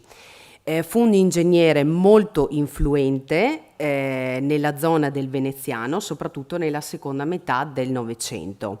Ebbe 6 figli e fu suocero di un altro ingegnere, Eugenio Miozzi, Eugenio Miozzi, ok, con il quale collaborò attivamente, soprattutto quando quest'ultimo lascerà l'attività pubblica per dedicarsi a quella privata. Fu anche amico dell'architetto Carlo Scarpa, che gli disegnò parte dell'arredamento della sua casa a Venezia ed eseguì numerosi progetti di vario calibro, negli anni 50 alcuni un po' più avveniristici, perché progettò un'autostrada lagunare subacquea tra l'isola del Tronchetto e l'Arsenale, lungo le fondamenta nuove. Altri più ridimensionati, come per esempio la grotta della Madonna di Lourdes all'inizio del bosco di Auronzo e il nuovo mercato ittico all'ingrosso in Marittima. Questo a grandi linee, poi nell'articolo verranno dettagliate anche queste cose. Passami se vuoi all'altra. La zona di inquadramento geomorfologico, come vedete e come vedremo poi nella successiva slide, è quella della vallata. Ci possiamo anche tornare indietro, certo, in caso, per spiegare un po' più il progetto. Quella prima. Questa? Ok. È la zona della vallata, quella conosciuta come la vallata, che va da Follina fino circa a Longhere. Però non solo, perché appunto questo bacino, di cui poi vedremo una simulazione alla fine della presentazione, riguardava anche tutto il corso del fiume del torrente Cervano, che arriva fino a Conegliano, per cui riguardava tutta la zona della vallata, dei 2 laghi di San Giorgio e Santa Maria, per scendere poi, vediamo se riesco con il puntatore, lungo il corso del torrente Cervano, perché il torrente Cervano si immette poi nel Vonticano, quindi in via Lourdes circa era previsto il terzo salto di questo progetto del bacino. Se vuoi andare avanti. Ok. Vediamo da questa. Sì, come preferisci. Buonasera anche da parte mia. Allora, era un progetto avveniristico, poi nell'articolo entreremo più nel dettaglio su vari aspetti. Soprattutto è stato curioso il fatto di capire come l'ingegner Croff a un certo punto decise di proporre, crediamo a Sade, perché non abbiamo trovato materiali, informazioni in merito, però un progetto così ben confezionato sicuramente era stato commissionato da qualcuno, i suoi rapporti attraverso il suocero Miozzi, che nel frattempo si occupò di quello che era il ponte di sorpasso della diga del Vaillant, che adesso non c'è più, è stato sostituito con una struttura a traliccio metallico. Potrebbe essere che lui tentò questa proposta nei confronti dell'azienda, della società, e questo bacino non avrebbe lavorato da solo. Lo capiamo da un ulteriore schizzo che però non viene descritto nella sua relazione accompagnatoria, dove improvvisamente questo bacino viene collegato alla centrale di Nove, alle turbine della centrale di Nove. Credevamo all'inizio come un secondo scarico, una sorta di sicurezza, come il Vaillant ce l'ha nel confronto del Cellina, bensì si collega alle turbine, per cui molto probabilmente era un tentativo per dire: io sarei interessato a proporre alla società anche questo, in quanto lui in un qualche modo non faceva parte del gruppo di Ferniani o di Semenza e quant'altri, che in quegli anni, nel ventennio precedente, si stavano occupando di tutto ciò che riguardava in particolar modo dal Santa Croce fino a Livenza, Castelletto, Nervesa, quella parte di sfruttamento idroelettrico. Su questa linea c'è chi si potrebbe domandare però 30 milioni di metri cubi cosa avrebbero comportato da un punto di vista degli esuberi, degli espropri, perché era un progetto importante. In realtà, se noi andiamo a vedere la prima foto aerea a disposizione, che è questa qui del 54, non c'è materiale precedente, e da questa, che non è chiara se non si guarda con gli ingrandimenti, andiamo a rielaborare la carta tecnica regionale, dove abbiamo esattamente la presenza di tutti i manufatti, vediamo con questa linea rossa che la circonda la quota di massimo dell'invaso. Lui avrebbe proposto un invaso che avrebbe alzato il limite del lago di 10 metri, bloccandolo nel lato ovest perché evitasse l'esondazione verso Follina con una diga in terra tipo quella del lago di Santa Croce, per intenderci, dell'altezza di 10 metri. Molto probabilmente poteva anche fungere, che è questa, poteva anche fungere da strada nella parte sommitale per consentire alla località di Gai di riuscire a passare dall'altra parte della vallata.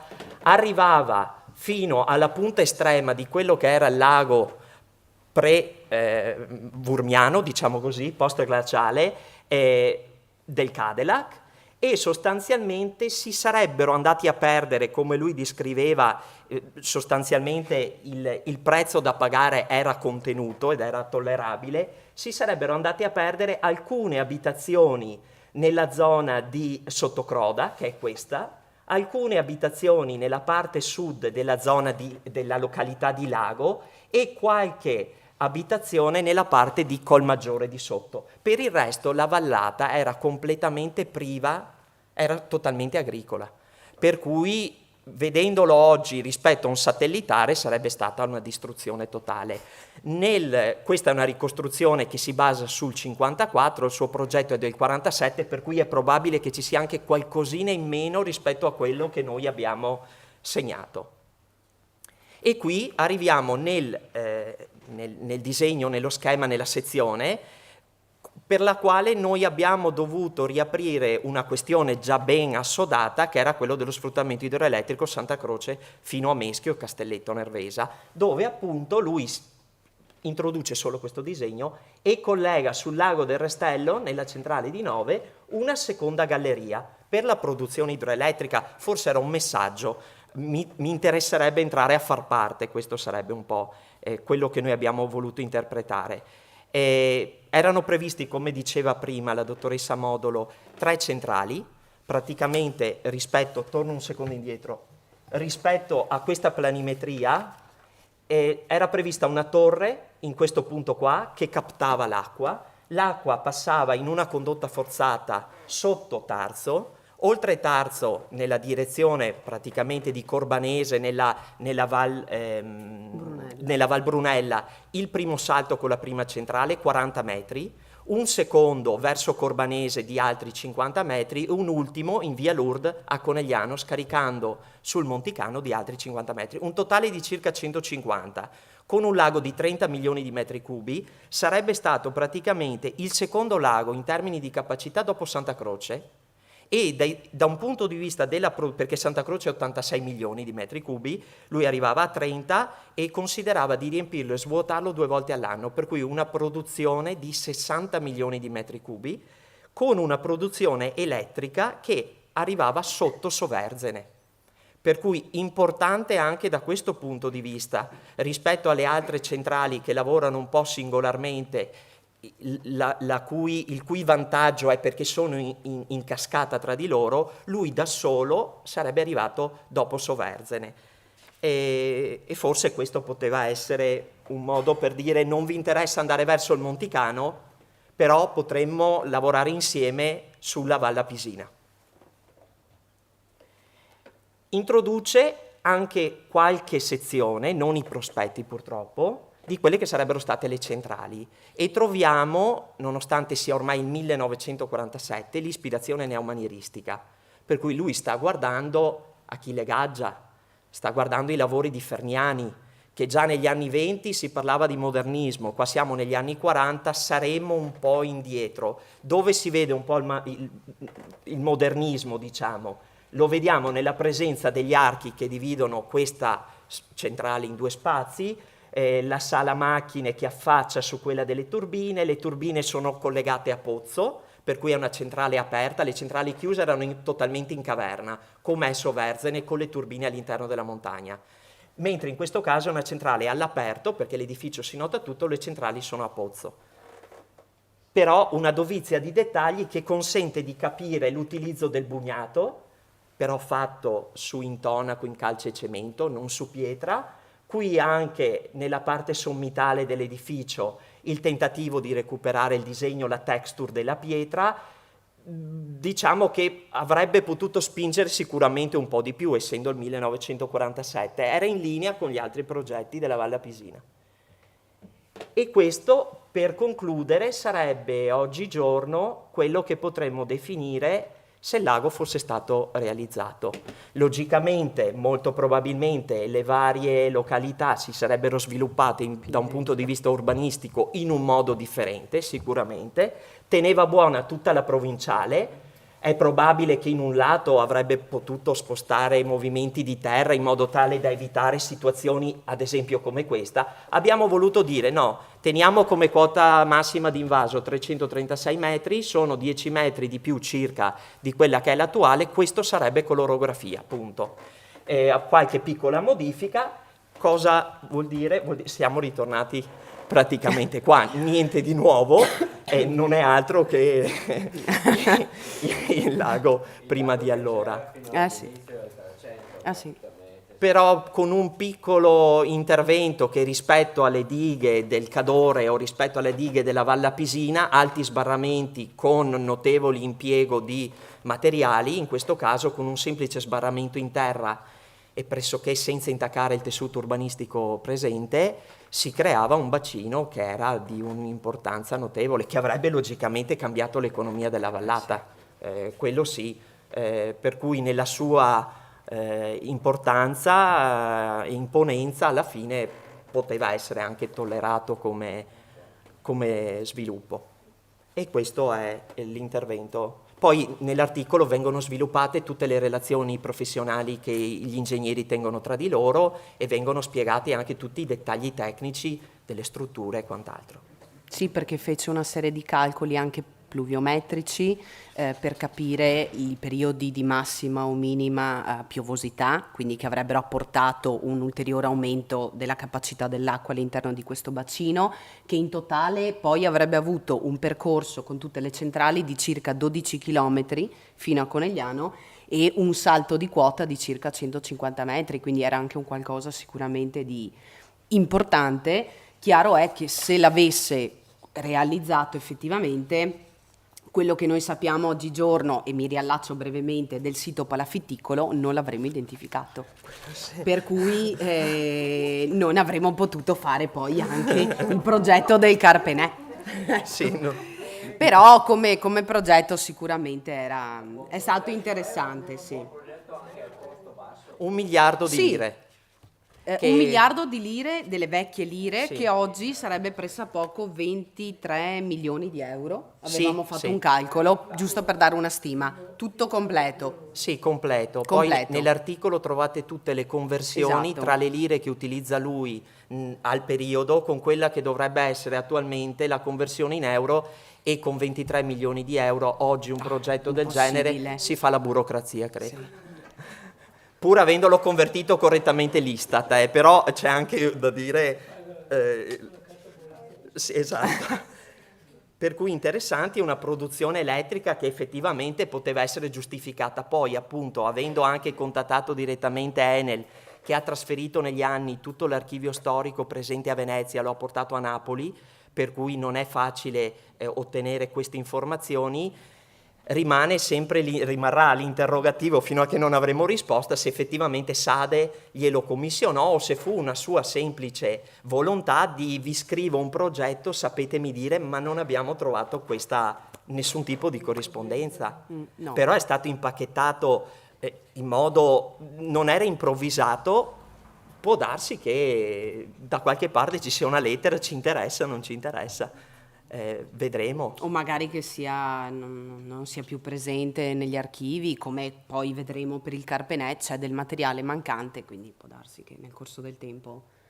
Sì, però è stato interessante perché è materiale che è venuto fuori facendo altri tipi di ricerche ed è stato recuperato grazie alla donazione che la famiglia Miozzi ha fatto dell'intero archivio di Miozzi Croft allo UAV di Venezia, e all'interno c'è anche questo progetto ed è stato interessante scoprirlo e cercare di esploderlo fino al massimo che si riusciva. Grazie.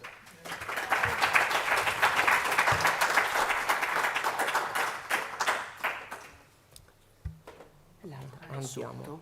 al Carpenè. Dov'è? Chiudi, è sotto o sopra, scusa, sopra.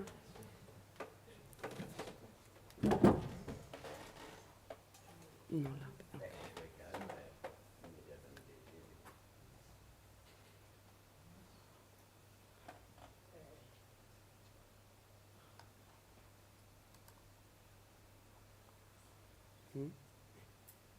Fai ask, Sì. fai aggiorna, prova. Ma no, non vado ad lasciamo aggiornare. stare. Apro questo qua in PDF. Apri con Acrobat, dovrebbe averlo. Tasto destro. Aspetta, no, fai piano. Ah, ok, Prova. perfetto. Ok. Bene, allora passiamo a quello che invece è stato il progetto di un altro ingegnere molto conosciuto, che era l'ingegner Bernardo Carpenè. Allora, ci troviamo all'incirca come tempo di progettualità a ridosso della Prima Guerra Mondiale, tempo in cui il consorzio Canale Tagliada, il cui consiglio di amministrazione era al tempo presieduto da Paolo Tomasi, incaricherà l'ingegner Bernardo Carpenè di fare un progetto di sistemazione idraulica nella valle dei laghi di Revine o Lago di San Giorgio e Santa Maria, come vengono denominati oggi. Però da fonti archivistiche e bibliografiche sappiamo che l'intervento che fece il Carpenè non fu in realtà il primo in quella zona. Ci sono delle informazioni che ci sono mancate nel poterle recuperare nel corso delle nostre ricerche, però sappiamo che comunque un ulteriore approfondimento della tagliada venne già fatto nel 1878, quindi il suo non fu esattamente il primo intervento, però non abbiamo trovato informazioni precedenti alle sue. L'ingegner Carpenè nacque a Conegliano nel 1878 e morì nella stessa città nel 1961. Era figlio di Giuseppe Carpenè, anche egli naturalmente ingegnere, e si laureò a Padova all'inizio del Novecento, nel 1902. Terminata la Prima Guerra Mondiale, che lo vide poi protagonista perché si arruolò come volontario e ottenne anche vari riconoscimenti, quali la carica di colonnello del Genio Civile, tornò a Conegliano e riprese la sua carriera di ingegnere con il padre Giuseppe. E da qui fece vari progetti, moltissimi per la verità, alcuni di completamento come per esempio quello dell'ospedale e alcune opere di nuova edificazione come strade, scuole, consorzi, cantine sociali, stabilimenti privati e anche pubblici e ebbe molte commissioni per famiglie importanti quali i Collalto, i Brandolini, i Carpenè e gli stessi Malvolti. Curò anche nel dopoguerra la ricostruzione della scuola enologica del Cerletti. E lavorò inoltre in vari comuni perché costruì le case del fascio, per esempio nei comuni di Santa Lucia, di Codognè, di Cison, fra gli altri. E per quanto riguarda l'inquadramento geografico, diciamo, siamo sempre nel punto in cui parlavamo prima, quindi la vallata, in questo caso non abbiamo il corso del torrente Cervano che arriva a Conegliano, ma ci concentriamo solamente nella zona della vallata perché è lì che si trova il canale Tagliada, che è l'emissario dei due laghi e che poi prosegue verso Follina. Per cui quella è la parte, diciamo, geografica che ha interessato il suo progetto. Non solamente il canale Tagliada, ma abbiamo trovato anche qualche informazione su una sistemazione del canale delle Barche, che è poi quello che congiunge, e sappiamo perfettamente, i due laghi, ma c'era molto poco. Quindi quello che abbiamo trovato di più è stato sono stati i vari interventi che lui ha fatto nel canale Tagliada. L'articolo tratterà tutto il suo progetto, quindi dall'inizio circa nel 1915 quando gli venne commissionato fino al 1925 quando questi lavori poi finirono, con delle interruzioni perché alcune informazioni, ripeto, non siamo riusciti a trovarle e non siamo riusciti a identificare esattamente anche il contesto di ritrovamento della spada Sauerbrunn. Perché lui non ha mai riportato nei suoi scritti, nella sua corrispondenza, di aver trovato questa spada, quindi ci rimettiamo alla bibliografia già presente. Con questo concludo e passiamo subito al progetto, visto che abbiamo poco tempo, quindi non voglio togliere. Si era sbagliata, era alla fine del primo intervento. Ah, ok. Abbiamo Allora siamo... Adesso vuoi continuare? C'è la parte ci siamo archeologica. quasi, ok. Per cui... Dicevo, non sono stati fatti accenni a questa spada, sappiamo che comunque venne consegnata da Giuliano Carpenè al De Mas, che era curatore del Museo Civico del Castello di Conegliano nel 64, però lui nelle sue corrispondenze, anche quando parlerà degli interventi presso il canale Barche, o lo Stret, non parlò mai di questa spada. Per cui non sappiamo esattamente se l'avesse trovata lui, se fosse stata trovata prima o esattamente quando, anche perché, come vedremo, il suo progetto, di cui però non abbiamo presentato qui nella presentazione la sezione, riguardava un intervento sul canale Barche che in realtà non è poi quello che è stato realizzato, se oggigiorno ci camminiamo e vediamo com'è il fondale. Se vuoi passare a quella dopo.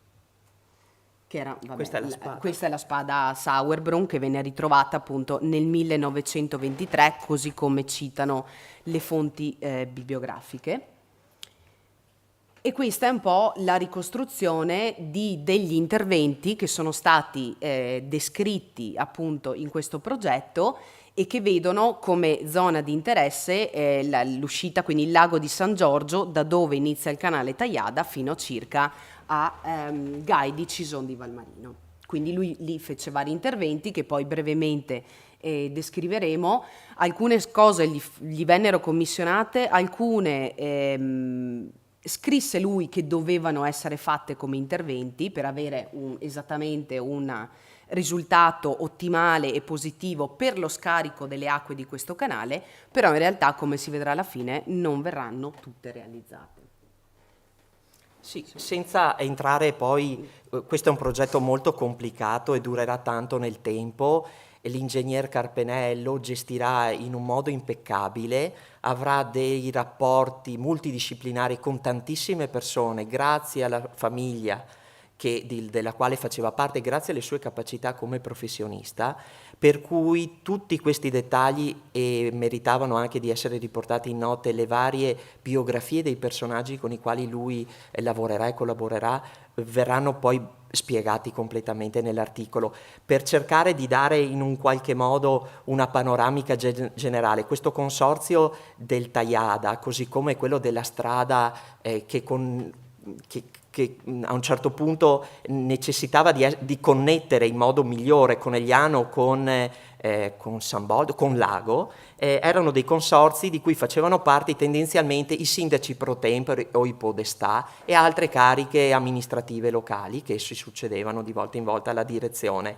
E questo consorzio del Tajada aveva particolarmente lo scopo di curare la manutenzione appunto di questo canale, il dragaggio, il fatto stesso di lavorare direttamente con le popolazioni per cercare di mettere insieme le necessità degli abitanti di 3 comuni differenti, perché ne faceva parte Tarzo Revine e Cison di Valmarino. Si bloccava a Gai praticamente, oltre non era più consorzio, e capimmo che poi si occupava anche dello Stret, pur non essendo il canale Tajada, diciamo di tutta la parte idrografica.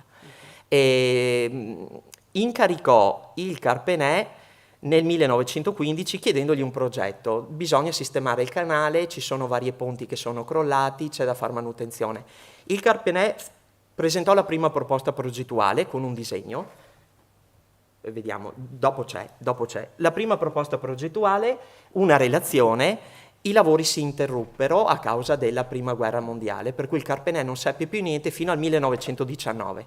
Nel 1919 venne ricontattato da Bartolomeo Rossi, vittoriese, sindaco, facente funzioni tra le varie cariche di Vittorio Veneto, dove gli disse: a seguito del tuo progetto, per cortesia vorremmo che andassi avanti tu. Nel frattempo era intervenuto il commissario per la ricostruzione dei danni di guerra, per cui il prefetto con il Ministero per la ricostruzione utilizzarono il progetto del Carpenè per sistemare così come il Carpenè aveva proposto, poi però non sistemarono correttamente, per cui il consorzio fu costretto a richiamare il Carpenè per dirgli per cortesia vai fuori, verifica che abbiano fatto correttamente, e il Carpenè nel 19 riconsegna una ulteriore relazione dove dice sì, questo ma non è fatto corretto, questo non è fatto corretto, e iniziarono a incaricare lui.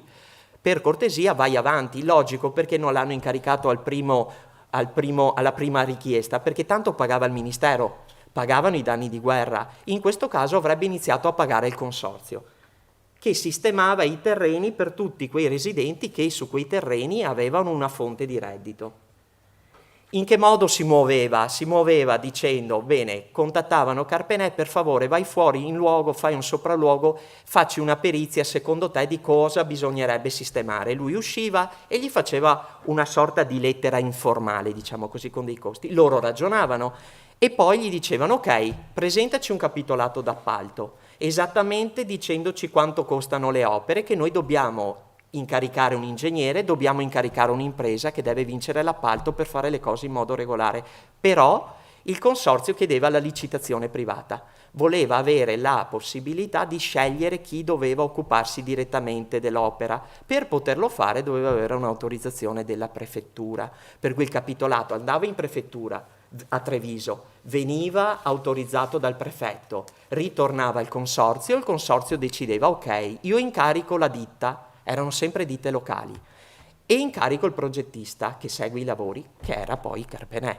Per cui poi il Carpenè da quel momento in avanti lavorava a stretto contatto con la ditta, si occupava di tutto, fino della liquidazione stessa alla singola ditta. Per cui si creavano dei rapporti veramente di fiducia, e vedremo da alcuni scritti, appare su vari scritti, la profonda stima che queste aziende avevano nei confronti del Carpenè.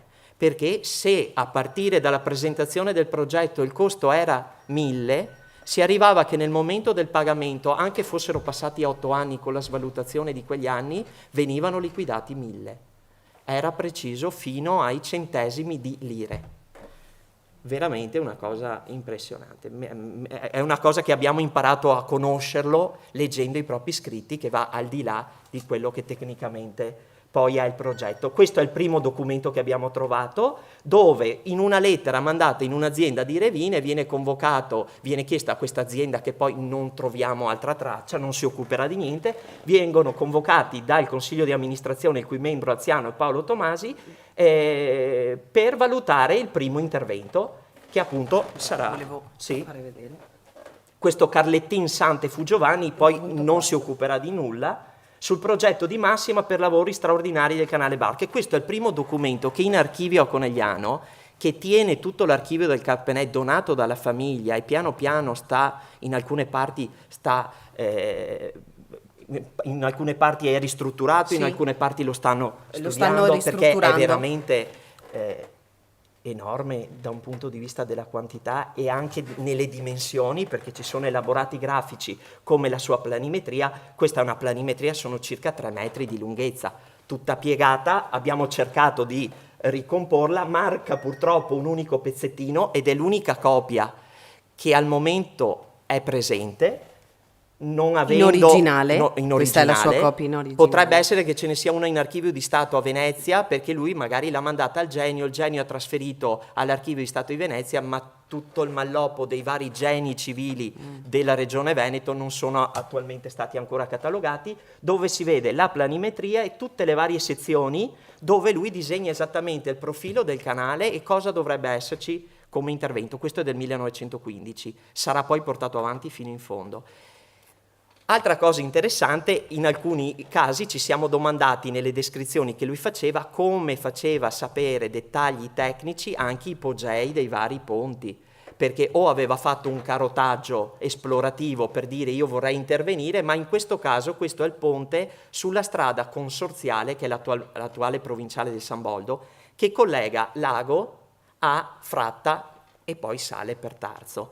Nel 1863 è stato progettato il primo ponte, che Bernardo Carperet demolirà e farà quello nuovo. Come fa a sapere? Perché il ponte lo ha costruito suo papà. Suo papà fu incaricato prima di demolire l'attuale ponte che era presente, credo in periodo napoleano austro-ungarico, fece il nuovo ponte ne aveva i disegni Bernardo e riusciva così ad avere altri dettagli da fornire sui vari tipi di interventi, e questo ponte sarà un tema di lotta tra Bernardo Carpenè e il consorzio, perché per 5 volte lui cercherà di dire al consorzio che intervento fare per sistemare definitivamente le esondazioni dei laghi, e per 5 volte il consorzio bypasserà questo intervento volendosi sempre concentrare su altri punti, forse perché il più oneroso non lo farà mai realizzare.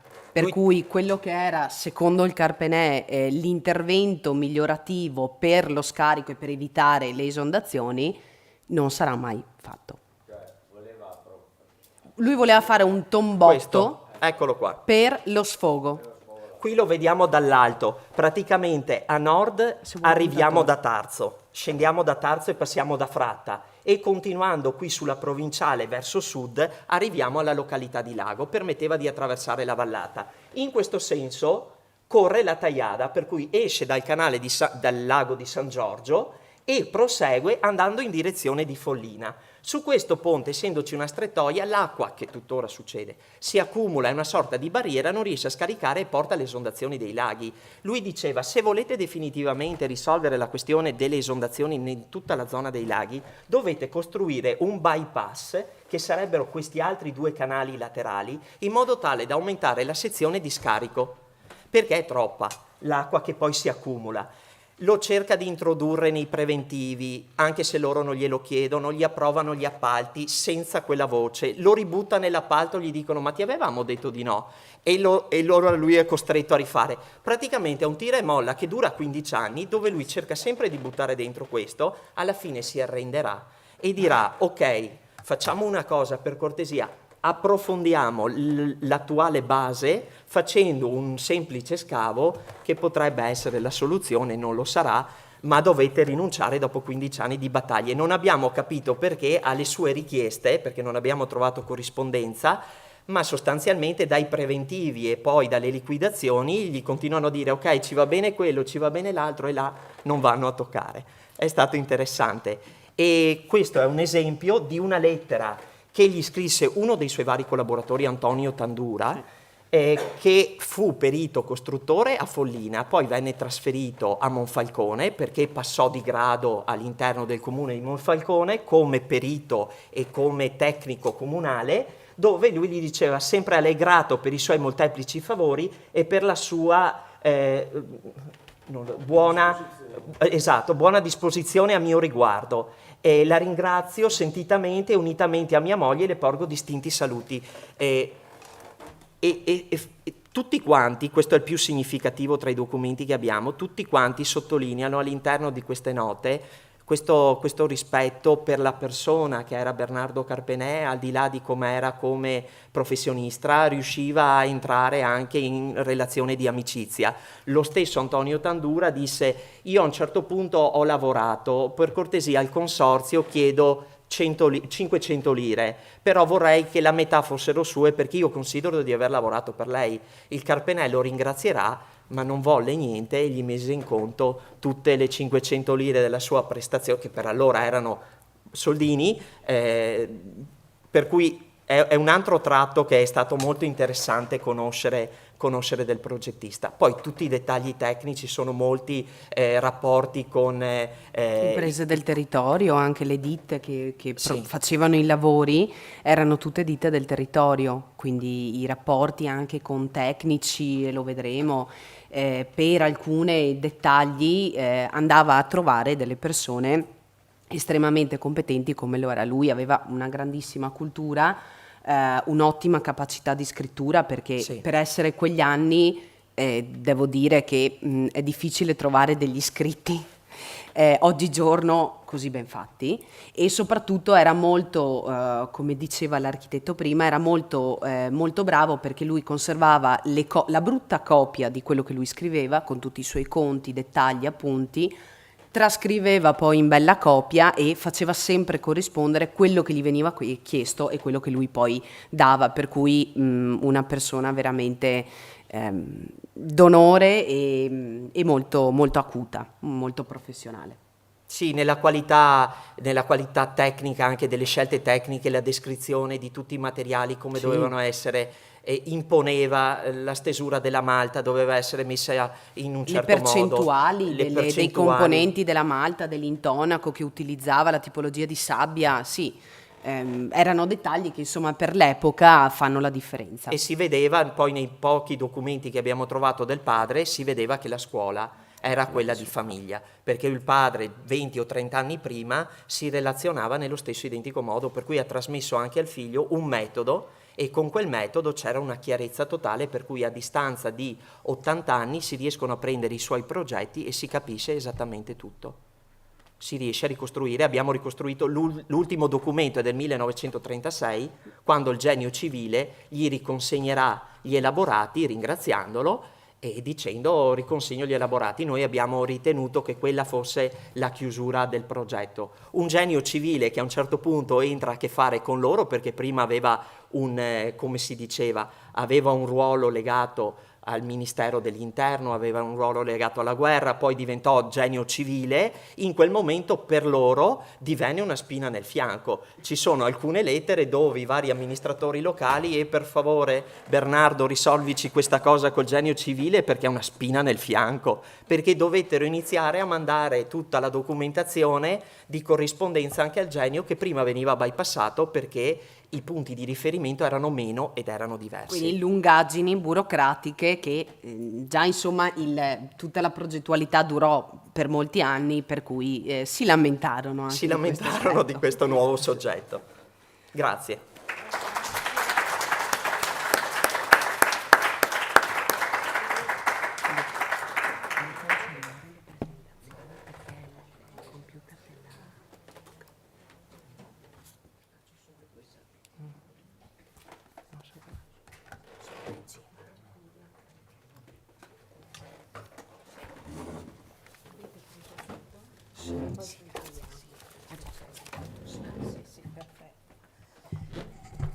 Perfetto, grazie. Dunque è stata una giornata di studi intensa e devo dire anche proficua. I convegni, si sa, sono fatti dai relatori e direi qui per qualità, per competenza, per esposizioni, qui c'è stato proprio tutto e quindi bisogna solo che ringraziare. Perciò passo ai ringraziamenti in chiusura. Ringrazio senz'altro i relatori, i ricercatori, studiosi, tutti quelli che sono intervenuti e anche tutti quelli che faranno poi le comunicazioni. Grazie a Tenda TV per la pazienza, ecco.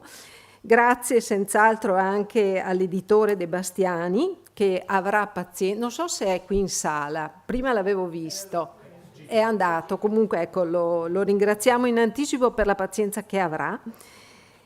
Grazie ai soci, al gentile pubblico. L'appuntamento per tutti è il 12 dicembre. Venerdì 12 dicembre alle 17:30 noi qui presenteremo gli atti del convegno. Come sempre puntuali entro l'anno dei lavori, insomma, ecco, questo senz'altro. Domani, per chi avesse piacere, nell'ambito del Festival Veneto Colli Veneti, denominato proprio così, noi faremo una visita guidata alla chiesa duecentesca di Manzana, San Giorgio di Manzana, e all'altra chiesa che mi dicono gli storici dell'arte gemella di Pianzano, l'oratorio di Sant'Urbano di Pianzano. Quindi 3 alle 15 a Manzana e alle 16:30 a Pianzano. Ecco. Grazie a tutti e arrivederci allora. Grazie.